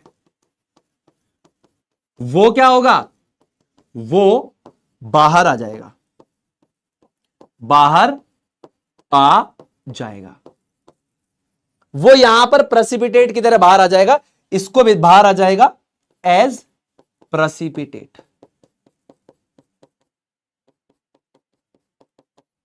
ठीक है ना? हाँ, ये टेक्निकल टर्म में दिक्कत हो रही हो तो सिंपल इतना याद रखो कि वो बाहर आ जाएगा, बस इतना याद रखो। ठीक है, तो अभी मैंने यहां पर क्या बोला, बच्चे ने मेरे से जिद करी कि 31 ग्राम कैसे करेगा, मैं तो 50 घोलूंगा। अब वो जितना एक्स्ट्रा डिसॉल्व करेगा वो डिसॉल्व हो जाएगा, जो पहले वाला है बाहर आ जाएगा। जितना आप एक्स्ट्रा डिसॉल्व करते जाओगे उतना नीचे इकट्ठा होता जाएगा। सैचुरेटेड का मतलब है जितनी उसकी लिमिट है वो उतना ही रहेगा। बच्चे ने क्या बोला कि मैं 20 डिग्री सेल्सियस पर 100 ग्राम के अंदर 31 ग्राम डिसॉल्व हो रहा है ना। मैंने यहां पे NaCl केस लिया है समझाने के लिए। अब बच्चा ये जिद कर रहा है कि मैं तो 50 घोलूंगा। अरे भाई, अगर आप एक्स्ट्रा घोलने की कोशिश करोगे तो जो पहले से डिसॉल्व है वो बाहर आ जाएगा। सरल भाषा में ये इसका मतलब है। इसी चीज को मैंने यहां पर लिखा भी है, यहां पर मैंने इस चीज को लिखा भी है, even if we will try to dissolve more solid solute in a saturated solution without increasing temperature, without increasing temperature। देखो ध्यान से देखो, अगर आप कोशिश भी करोगे डिसॉल्व करने की बिना टेम्परेचर इंक्रीज किए हुए तो ये सॉलिड सॉल्यूट डिसॉल्व हो जाएगा, बट जो पहले से डिसॉल्व था will come out of the solution, वो सॉल्यूशन के बाहर आ जाएगा। आपने जो एक्स्ट्रा घोला है वो तो घुल जाएगा, जो पहले वाला घुला हुआ है बाहर आ जाएगा। अभी मूवी दिखा के आपको क्लियर करूंगा। आपने जो एक्स्ट्रा घोला है वो घुल जाएगा, जो पहले वाला है बाहर आ जाएगा। ठीक है, तो इसका कंक्लूजन क्या है, जो मैक्सिमम सॉलिड सॉल्यूट डिसॉल्व है वो तो उतना ही रहेगा। आप जितना एक्स्ट्रा घोलते जाओगे वो घुल जाएगा, पहले वाला बाहर आ जाएगा। तो यानी रहेगा अंदर जो डिसॉल्व रहा वो 31 ग्राम ही डिसॉल्व रहा पोटेशियम नाइट्रेट का 100 ग्राम पानी में 20 डिग्री सेल्सियस पे। आप एक्स्ट्रा घोलते जाओगे वो नीचे डिसॉल्व, वो वाला डिसॉल्व हो जाएगा, पहले वाला बाहर आ जाएगा। खत्म बात, सिंपल। अब भैया थोड़ा सा इसको है ना, थोड़ा सा इसको मूवी से समझाओ। Now understand the same through the Bollywood movie Hera Pheri. Hera Pheri movie देखते हैं, समझते हैं। अब हेरा फेरी मूवी का एक सीन यहां पर मैं चलाने जा रहा हूं, ध्यान से देखना। वो गाड़ी वाला सीन होता है ना, तो गाड़ी को समझ के चलना, वो तुम्हारा सॉल्वेंट है 20 डिग्री सेल्सियस पे, और वो एक सैचुरेटेड सॉल्यूशन है। अब तुम एक्स्ट्रा सॉल्यूट अगर घुसेड़ोगे तो जो पहले वाला है बाहर आ जाएगा। अभी दिखाता हूं, ध्यान से देखना, ध्यान से देखना, ध्यान से देखना। 3, 2, 1 स्टार्ट। चल स्टार्ट कर, आज छोड़ेगी नहीं उसको, बहुत दुखी किया उसने। चल ओए खिसक, ओ खिसक थोड़ा सा उधर। शाबाश। ओए तेरे को बाहर निकलने के लिए किसने कहा? चल बैठ अंदर। हाँ जी। चल भाई चल। ओए समझ में आया? अब देखो तुम ध्यान से देखना, ये तुम्हारा मान लो कि सैचुरेटेड सॉल्यूशन है ना, ये मान लो सैचुरेटेड सॉल्यूशन है। तुमने एक्स्ट्रा सॉल्यूट बिना टेम्परेचर इंक्रीज किया अगर घुसेड़ा, डिसॉल्व किया, ये डिसॉल्व करने की तुमने जबरदस्ती कोशिश की, जो पहले से डिसॉल्व है बाहर आ जाएगा। क्लियर है बात? तुमने एक्स्ट्रा डिसॉल्व करने की कोशिश की, जो पहले से डिसॉल्व है क्या हो जाएगा, बाहर आ जाएगा। यानी सॉल्यूशन में रहेगा कितना, उतना ही रहेगा। क्लियर है बात? क्लियर है बात? अरे बात क्लियर है क्या भाई? बात क्लियर है क्या भाई? सीधी सी बात है, ये बात क्लियर है क्या? ये बात क्लियर है क्या? क्लियर है भाई? क्लियर है? एक और दिखाऊं, एक और मीम दिखाऊं। अब एक और मीम दिखाता हूं, उसके अंदर बोलेगा जगह नहीं है, बोलेगा जगह है, जगह नहीं है, जगह है, जगह नहीं है, जगह है। तो जगह नहीं है, वो कौन बोल रहा है? सैचुरेटेड सोल्यूशन कह रहा है, जो उसमें सॉल्वेंट है वो कह रहा है जगह नहीं है। सॉल्यूट कह रहा है जगह है, वो बहस कर रहा है। अभी देखो, इससे भी समझ में आएगा तुमको। जगह है, बहुत जगह है, बहुत जगह है, हाँ बहुत जगह है, अरे बहुत जगह है, नहीं जगह है, बोल रहे बहुत जगह है, अरे बहुत जगह है, नहीं जगह है, बहुत जगह है, नहीं जगह है। समझ में आया? क्लियर है बात? तो क्लियर हो गई ये बात? क्लियर हो गई बात? तो बिना टेम्परेचर बढ़ाए एक पर्टिकुलर अमाउंट ऑफ सॉल्वेंट में आप अमाउंट ऑफ सॉल्यूट नहीं इंक्रीज कर सकते। जैसे अगर मैंने बोला कि 20 डिग्री सेल्सियस है तो 100 ग्राम पानी में मैक्सिमम 31 ग्राम ही डिसॉल्व करेगा। आप अगर एक्स्ट्रा इसके अलावा डिसॉल्व करने की कोशिश करोगे तो जो पहले से डिसॉल्व है वो बाहर आ जाएगा। दो एग्जाम्पल से मैंने आपको समझा दिया। अब आगे चलते हैं, आगे चलते हैं और अनसैचुरेटेड को समझते हैं। अब अनसैचुरेटेड क्या है? जो सैचुरेटेड ना हुआ हो। तो अगर मैं यहां पर बोलूं कि अभी मेरे पास 20 डिग्री सेल्सियस पर 20 ग्राम पोटेशियम नाइट्रेट डिसॉल्व हुआ है 100 ग्राम पानी में,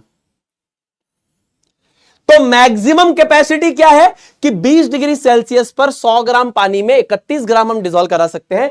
यहां पर 20 डिग्री सेल्सियस पे 100 ग्राम पानी में सिर्फ 20 ग्राम हुआ है, यानी यानी यानी यानी यानी 11 gram more can be dissolve.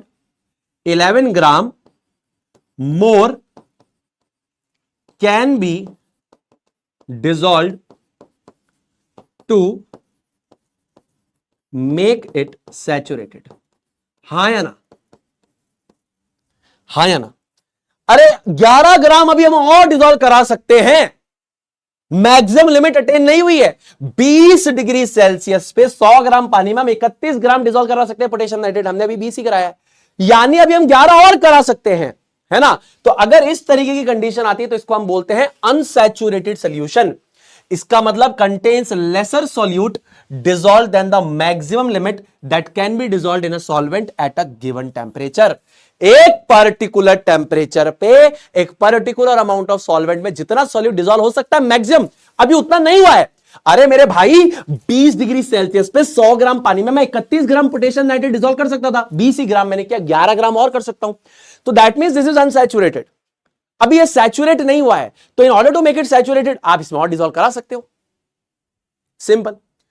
अब आता है मजेदार, ये आता है बच्चों को कंफ्यूजन देके चला जाता है। मैं ऐसा बताऊंगा कि तुमको जिंदगी भर याद रहेगा, बस मेरी बात को ध्यान से सुनना।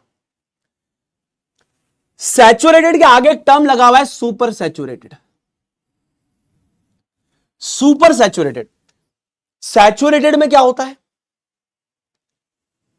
20 डिग्री सेल्सियस फॉर एग्जाम्पल था, 100 ग्राम पानी में 31 ग्राम डिसॉल्व है। बिना टेम्परेचर इंक्रीज किए अगर आप और डिसॉल्व कराओगे तो नहीं होगा डिसॉल्व।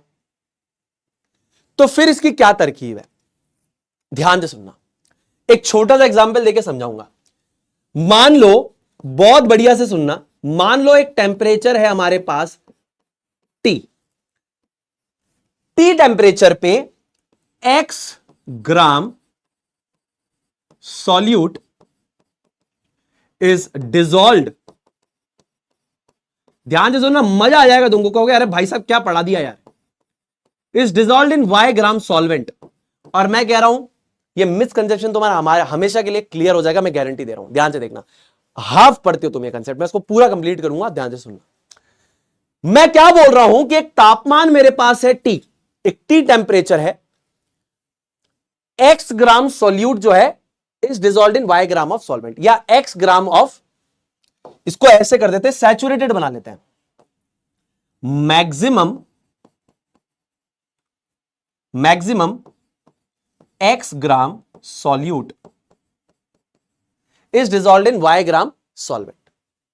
यानी एक टेम्परेचर T पे मैक्सिमम x ग्राम सॉल्यूट डिसॉल्व कर सकता था y ग्राम सॉल्वेंट में, और वो कर लिया, मैक्सिमम लिमिट अटेन होगी, सैचुरेटेड सॉल्यूशन बन गया। अब ये बेसिकली मेरे पास क्या है? This is a saturated solution. अब सैचुरेटेड से सुपर सैचुरेटेड कैसे बनता है, आइए उसको समझते हैं। टी टेम्परेचर पे maximum x gram solute is dissolved in y gram solvent, ठीक है जी। अब मैं क्या करता हूं, यहां पर क्या करता हूं, temperature T increases to T dash. मैं T टेम्परेचर को T डैश पे इंक्रीज करता हूं एंड x ये x ग्राम है ना, तो इसके अंदर मैं बेसिकली बोलता हूं एंड z ग्राम सॉल्यूट, या इसको ऐसे कर देते हैं, डेल्टा x, समझते हो, delta x gram solute is dissolved. ठीक है, डेल्टा x ग्राम सॉल्यूट को हमने और डिसॉल्व कर दिया। मैंने टेम्परेचर को यहां पर क्या कर दिया है, बढ़ाकर T डैश कर दिया है और डेल्टा x सॉल्यूट इसके अंदर डिसॉल्व करवा दिया है ना। या आप सरल भाषा में लिखना चाहे तो x डैश करके लिख सकते हैं, कोई दिक्कत वाली बात नहीं है कि मैंने x डैश ग्राम सॉल्यूट डिसॉल्व करवा दिया। अब बेसिकली यहां पर एट टेम्परेचर T डैश पे, टेम्परेचर T डैश पे x plus x gram, x dash gram of solute is dissolved in y gram solvent. मेरी बात को थोड़ा समझो, मैं क्या बोल रहा हूं। मैंने बोला पहले वाली कंडीशन सैचुरेटेड सॉल्यूशन की है कि y ग्राम सॉल्वेंट में मैक्सिमम x ग्राम डिसॉल्व कर सकता था टेम्परेचर T पे, वो मैंने कर दिया कि एक तापमान मेरे पास T था, उसमें y ग्राम सॉल्वेंट में मैक्सिमम x ग्राम डिसॉल्व कर सकता था, मैंने कर दिया। मैं टेम्परेचर को बढ़ाकर T डैश पर ले गया और इसमें x डैश ग्राम सॉल्यूट को और डिसॉल्व करा दिया, x dash gram solute is dissolved and additional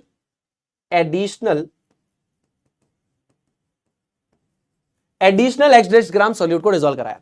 तो अभी सॉल्यूशन क्या है, टेम्परेचर T डैश पहुंच चुका है, सॉल्वेंट y का y ही है, लेकिन सॉल्यूट जो है वो x प्लस x डैश ग्राम हो चुका है। अब आता है फन, जो आपको बताएगा। अब बच्चे बोलते हैं कि सुनील भैया क्या ये सुपर सैचुरेटेड सॉल्यूशन है? नहीं, ये सुपर सैचुरेटेड नहीं है। अब मजा तो कहां आएगा, temperature again decreases to T। अब टेम्परेचर फिर से अगर T पे गिर गया, तब भी x plus x dash gram is dissolved in y gram solvent. ये हो गया सुपर सैचुरेटेड की कंडीशन।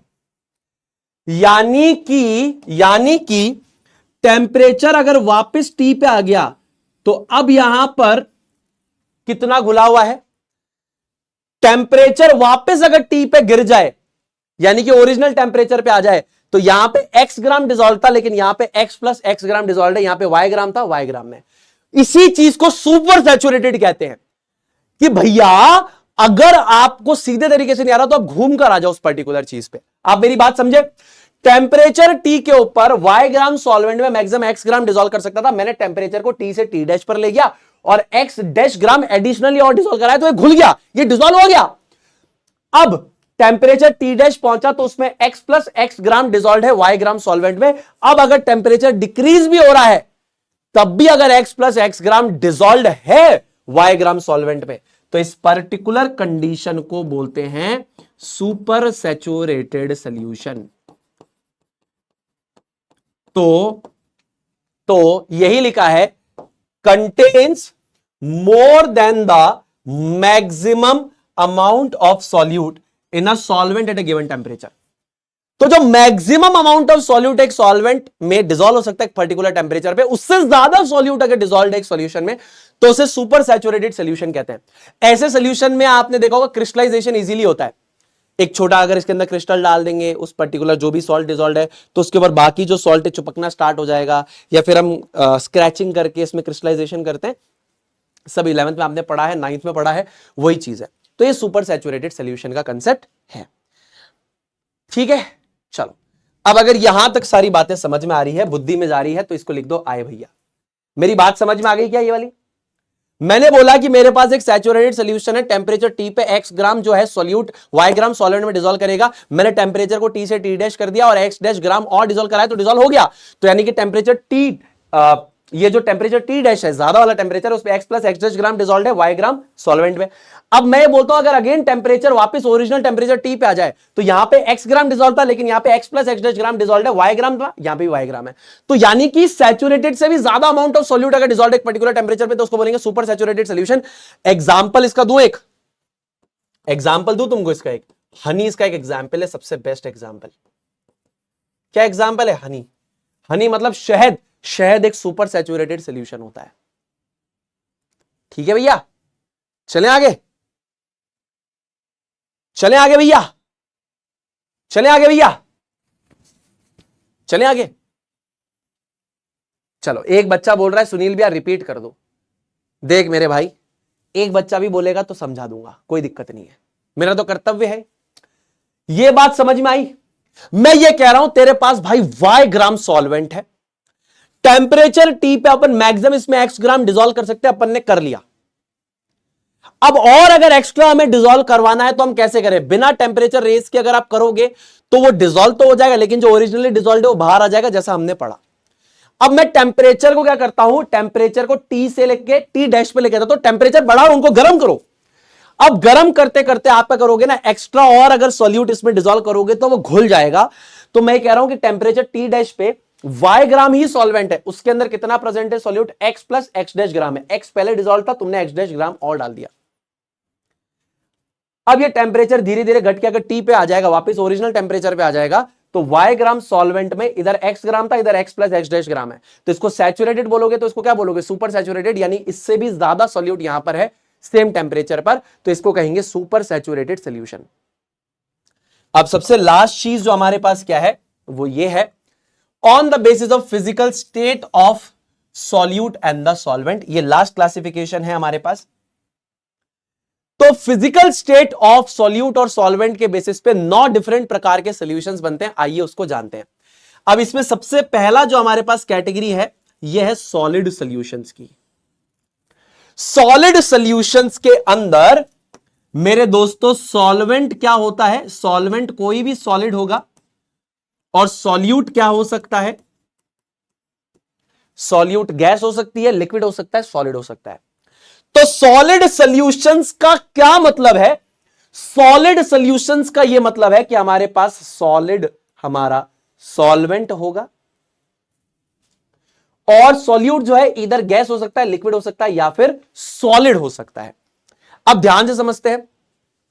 क्लास 10th के अंदर चैप्टर आता है मेटल्स एंड नॉन मेटल्स, वहां भी आपने पढ़ा है। क्लास 9th में मैटर अराउंड अस प्योर में ही पढ़ा है, बहुत इजी चीज है। अब मैं आपको एक छोटी सी बात समझाता हूं। जो सोना होता है, 24 कैरेट जो सोना होता है, प्योर जो सोना होता है, वो बड़ा सॉफ्ट होता है। 24 कैरेट सोना जो होता है बहुत ज्यादा सॉफ्ट होता है, तो उसको डायरेक्टली अपन डिजाइन करके ज्वेलरी वगैरह नहीं बना सकते, क्योंकि जैसे आप उसको डिजाइन देने की कोशिश करोगे वो बिखर जाएगा, टूट जाएगा। तो उसके लिए हम क्या करते हैं कि हमारा जो सोना है उसके अंदर स्ट्रेंथ है, उसके अंदर हम कॉपर को मिक्स करते हैं या सिल्वर को मिक्स करते हैं। तो अगर यहां पर मैं कॉपर को सोने में मिक्स करता हूं या सिल्वर को सोने में मिक्स करता हूं, कॉपर या फिर मैं इसको मिक्स करता हूं सिल्वर को इन गोल्ड, तो ये क्या है? सॉलिड डिसॉल्व्ड इन सॉलिड है। भाई कॉपर या फिर सिल्वर को अगर मैं गोल्ड में डिसॉल्व करवाता हूं, है ना, सॉलिड सॉल्यूट्स को सॉलिड सॉल्वेंट में डिसॉल्व करवाता हूं, तो ये मेरे पास क्या है? सॉलिड इन सॉलिड सॉल्यूशन है। क्या है? Solid in solid solution. Solid solutions में सबसे पहले आपको बात समझनी पड़ेगी कि यहां पर जो सॉल्वेंट है वो सॉलिड स्टेट में होगा, और जो सॉल्यूट है वो इधर सॉलिड या तो लिक्विड या तो गैसेस स्टेट में हो सकता है। अब जैसे कॉपर या सिल्वर हमारे पास क्यों होते हैं सोने के अंदर? उसको स्ट्रेंथ प्रोवाइड करने के लिए, कड़क करने के लिए, आसानी से टूटे ना इसके लिए। ठीक है, चलो बहुत बढ़िया। उसके बाद लिक्विड को अगर हमने यहां पर सॉलिड में डिसॉल्व कर दिया, लिक्विड को सॉलिड में डिसॉल्व किया, लिक्विड को सॉलिड में डिसॉल्व किया, तो मरकरी हमारे पास रूम टेम्परेचर पे लिक्विड स्टेट में होता है, इसको हमने डिसॉल्व कर दिया सोडियम के अंदर, है ना, तो अमलगम कहेंगे इसको। मरकरी को आप किसी भी मेटल के साथ अगर मिक्स करते हैं तो उसे अमलगम कहा जाता है। यह भी चीज आप याद कर सकते हैं। यहां पर दो इंपॉर्टेंट पॉइंटर मैं आपको बताना चाहूंगा, ठीक है। सबसे पहला, कॉपर डिजॉल्व, कॉपर और सिल्वर इन गोल्ड,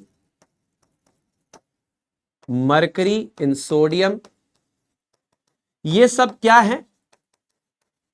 ये सब के सब क्या है? अलॉयज हैं। क्या बोलते हैं इनको? अलॉयज बोलते हैं। तो कॉपर को अगर आपने गोल्ड में डिसॉल्व किया या मरकरी को अगर आपने सोडियम में डिसॉल्व करा है, तो यहां पर आपने दो मेटल्स को मिक्स किया है, मिश्रण बनाया है, ये अलॉय है। And alloys are homogeneous mixtures, solutions.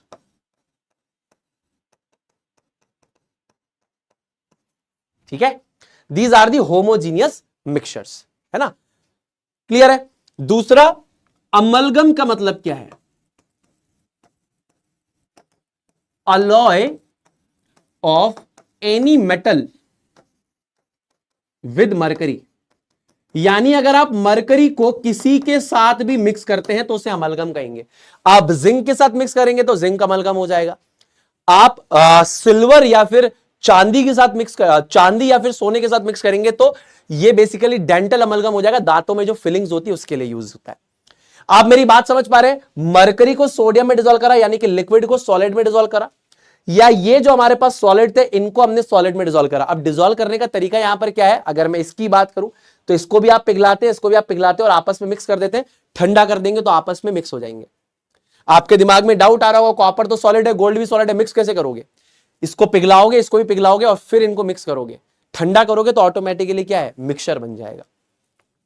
तो सॉलिड सॉल्यूशंस में जो सॉल्वेंट होता है वो सॉलिड सॉलिड सॉलिड स्टेट में है, सॉल्यूट जो है गैस, लिक्विड या सॉलिड स्टेट में होगा। कॉपर को अगर गोल्ड में डिसॉल्व करा या मरकरी को सोडियम के साथ मिक्स करा, इन दोनों को हमको जब मिक्स कर रहे हैं, ये दोनों के दोनों हमारे पास क्या है? अलॉयज है। अमलगम टर्म का मतलब यह है कि जब भी हम किसी भी धातु को यानी कि मेटल को मरकरी के साथ मिक्स करेंगे तो उसे अमलगम कहेंगे। यह बात भी आपको समझ में आनी चाहिए। अच्छा, उसके बाद अगर हाइड्रोजन, हाइड्रोजन क्योंकि गैसियस स्टेट में होती है, इसको पैलेडियम, ये सॉलिड स्टेट में होगा। हाइड्रोजन हमारे पास क्या है? गैसियस स्टेट में है और पैलेडियम हमारे पास क्या है? सॉलिड स्टेट में है। ठीक है ना? ये हमारे पास सॉलिड है, ये हमारे पास क्या है? ये हमारे पास गैस है। तो इसको हम बोलते हैं absorption of hydrogen, absorption of hydrogen in palladium. ठीक है जी। तो जो पैलेडियम है उसके अंदर अगर हाइड्रोजन गैस एब्जॉर्ब हो जाए तो यहां पर ये जो सॉल्यूशन बनता है गैस इन सॉलिड का सॉल्यूशन बनता है। तो सॉल्यूट ये बन गया, सॉल्वेंट ये बन गया, सॉल्यूट ये बन गया, सॉल्वेंट ये बन गया, सॉल्यूट ये बन गया, सॉल्वेंट ये बन गया। ठीक है, क्लियर है बात? ये कौन सी स्टेट में होता है? ये लिक्विड स्टेट में होता है। ये कौन सी स्टेट में होता है? सॉलिड स्टेट में होता है। ये दोनों कौन सी स्टेट में होंगे? ये भी सॉलिड स्टेट में होगा, ये भी सॉलिड स्टेट में होगा। ठीक है, क्लियर है मेरी बात? तो gas in solid, liquid in solid, solid in solid. Clear है बात? डन है? चलो आगे चलेंगे। दूसरी कैटेगरी जो सॉल्यूशंस की आती है वो है लिक्विड सॉल्यूशंस। देखिए, लिक्विड सॉल्यूशन का मतलब यहां पर क्या है कि जो हमारे पास सॉल्वेंट है मेरे दोस्तों, वो बेसिकली लिक्विड स्टेट यानी कि तरल अवस्था में होगा, और जो सॉल्यूट है वो या तो गैसियस फॉर्म में हो सकता है, या बेसिकली लिक्विड फॉर्म में हो सकता है, या बेसिकली सॉलिड फॉर्म में हो सकता है। अब जैसे कि फॉर एग्जांपल सॉलिड स्टेट में मैं उठाता हूं सॉल्ट को, सॉलिड स्टेट में मैं उठाता हूं शुगर को, सॉलिड स्टेट में मैं उठाता हूं ग्लूकोज को। तो अगर मैंने इनको पानी के अंदर डिसॉल्व कर दिया, पानी कौन सी स्टेट में? लिक्विड स्टेट में, लिक्विड स्टेट में, लिक्विड स्टेट में। ठीक है ना? ये कौन सी स्टेट में है? गैस है। ये कौन सी स्टेट है? लिक्विड है। ये कौन सी स्टेट है? सॉलिड है। तो ग्लूकोज को पानी में डिसॉल्व करा, चीनी को पानी में डिसॉल्व करा, या बेसिकली नमक को पानी में डिसॉल्व करा, तो ये सॉलिड इन लिक्विड सॉल्यूशन है। लिक्विड इन लिक्विड सॉल्यूशन, कुछ लोग आपने देखा होगा जब दारू पीते हैं तो दारू के अंदर थोड़ा पानी डालते हैं, है ना? तो दारू पानी के अंदर डिसॉल्व कर जाती है ना? अगर हम स्पेसिफिकली प्योर इथेनॉल की बात करें तो ethanol is also soluble in water, या जो भी अल्कोहलिक ड्रिंक्स के अंदर ये अवेलेबल होता है तो that is soluble in water in all proportions.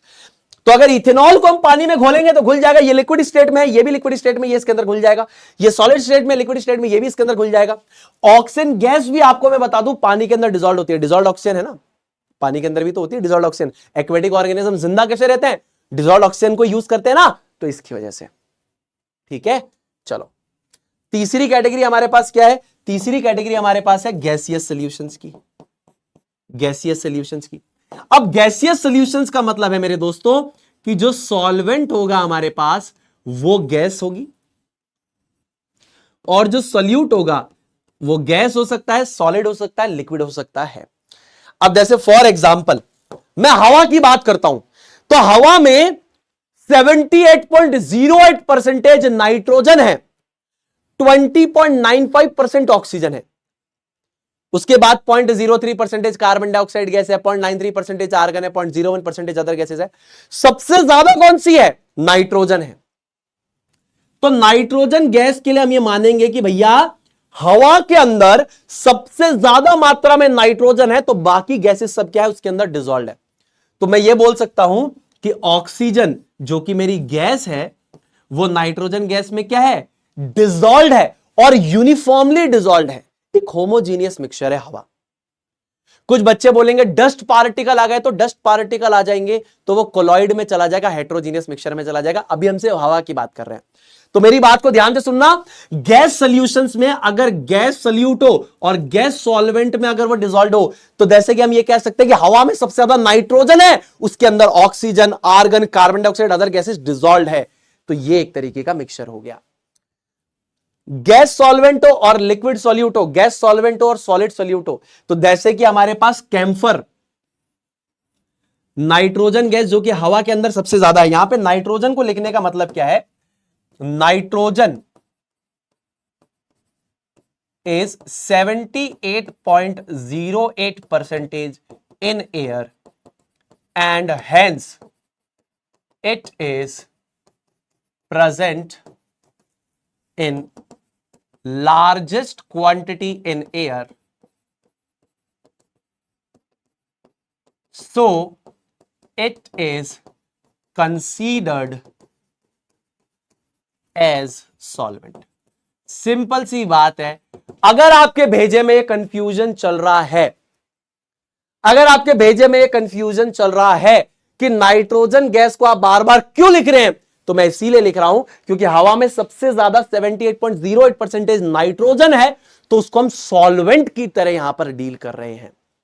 अब जैसे कपूर होता है ना, कपूर होता है, या मान लीजिए क्लोरोफॉर्म होता है, तो यहां पे लिखा है कि ये सब के सब नाइट्रोजन गैस के अंदर क्या है? डिसॉल्व हो रहे हैं।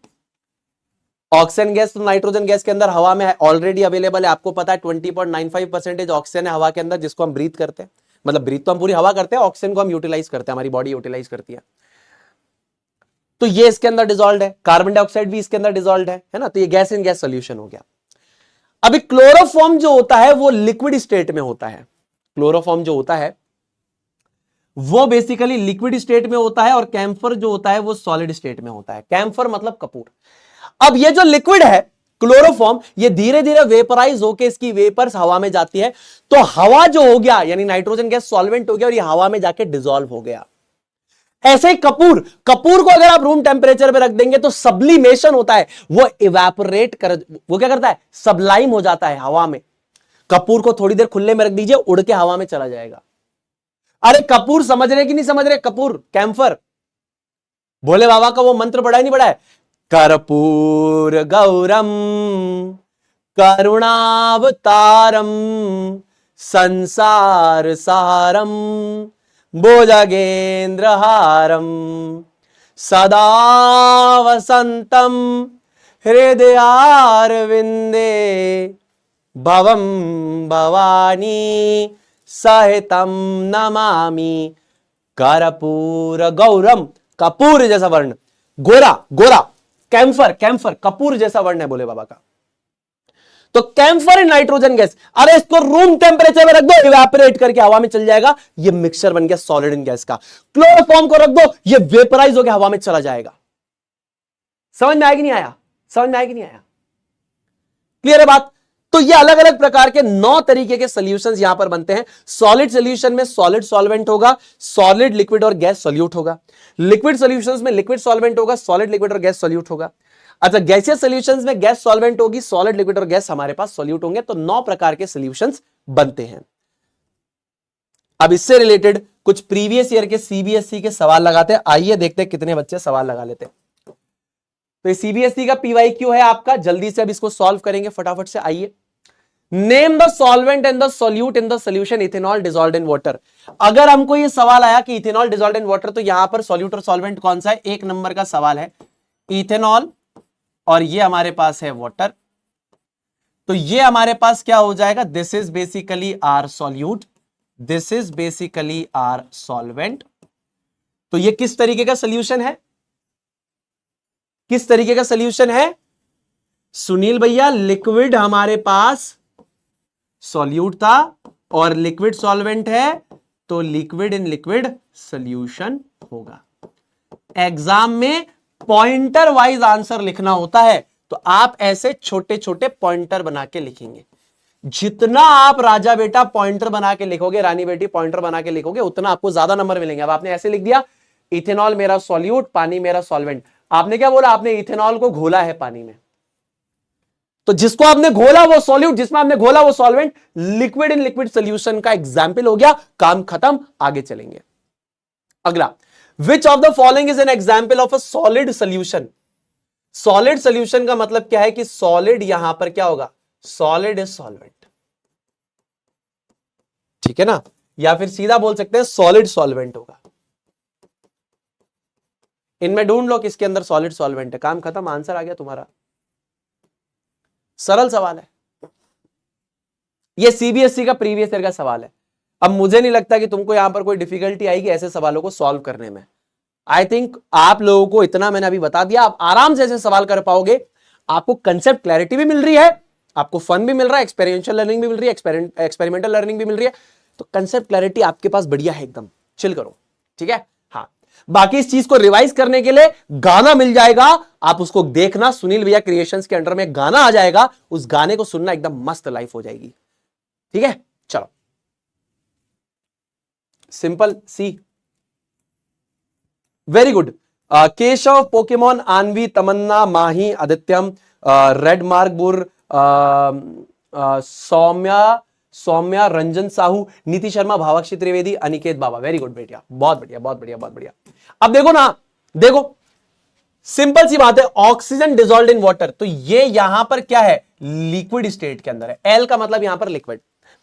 Chloroform mixed with nitrogen gas, nitrogen gas ये बेसिकली मेरे पास क्या है? सॉल्वेंट है। सॉल्वेंट ये रहा, मेरे को तो सॉलिड सॉल्वेंट चाहिए, solid solvent. Copper dissolved in gold, ये बेसिकली मेरे पास क्या है? Solvent, solid solvent. Mixture of oxygen and nitrogen gas, nitrogen gas ये मेरे पास गैस फॉर्म में है, सॉल्वेंट। करेक्ट आंसर क्या हो जाएगा? सी। सॉलिड सॉल्यूशन कैसे है? गोल्ड सॉलिड स्टेट में, कॉपर सॉलिड स्टेट में है। इनका मिक्सचर जो होता है वो बेसिकली सॉलिड सॉल्यूशन का एग्जांपल है। सॉलिड इन सॉलिड मिक्सचर भी हम इसको कहते हैं, ठीक है। चलो, कंसेप्ट पॉलिश होमवर्क में आपको एक प्रीवियस ईयर का सवाल मैं यहां पर देता हूं। असर्शन और रीजन वाला सवाल है। असर्शन को हम लोग ब्रैकेट में लिख रहा हूं ए, और रीजन को लिख रहा हूं ब्रैकेट में आर, ठीक है। असर्शन और रीजन, ठीक है। इसको सॉल्व करके आना। अब आज की पहली क्लास को मैं अंत करने जा रहा हूं। यहां तक समझ में आ गया तो एक बार आए भैया लगा दो फटाफट से, फटाफट से एक बार आए भैया लगा दो कि सुनील भैया यहां पे समझ में आ गया, कोई दिक्कत वाली बात नहीं है। फटाफट से लगा देंगे आए भैया, जल्दी से आए भैया लगा देंगे। अब देखिए, अब देखिए, ध्यान से सुनिएगा मेरी बात को। मेरे लिए यह इंपॉर्टेंट है कि मैं आपकी एफिशिएंसी को जितना बढ़ा सकता हूं उतना बढ़ाऊं, ताकि आप ईमानदारी से पढ़ सकें, आप मेहनत कर सकें, आप अपने टाइम को बेस्ट तरीके से मैनेज करें। अब बच्चों का सबसे पहला डाउट ये आता है कि सुनील भैया पढ़ते पढ़ते हमको नींद आती है ना, क्योंकि वो डोपामिन रेज नहीं कर रहा ना, हैप्पीनेस हार्मोन बढ़ा नहीं रहा, इसलिए आपको नींद आ रही है। अब उसको भगाने के क्या तरीके हैं वो मैं आपको बताता हूं। सबसे पहला, पढ़ते समय ज्यादा कंफर्टेबल होकर नहीं पढ़ाई करनी है कि बिस्तर पे लेट गए, सोफा पे लेट गए, नहीं, जमीन पे चद्दर बिछाइए, उस पे बैठ के पढ़िए, टेबल पे बैठ के पढ़िए। अनकंफर्टेबल मतलब ऐसी बहुत कंफर्टेबल पोजीशन में नहीं होनी चाहिए, लेटे हुए हैं, कोजी सा फील हो रहा है तो नींद आ जाएगी।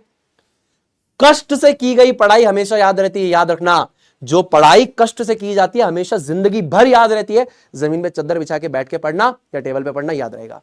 दूसरा, ज्यादा से ज्यादा पानी पिए आप पढ़ते समय। क्यों सुनील भाई?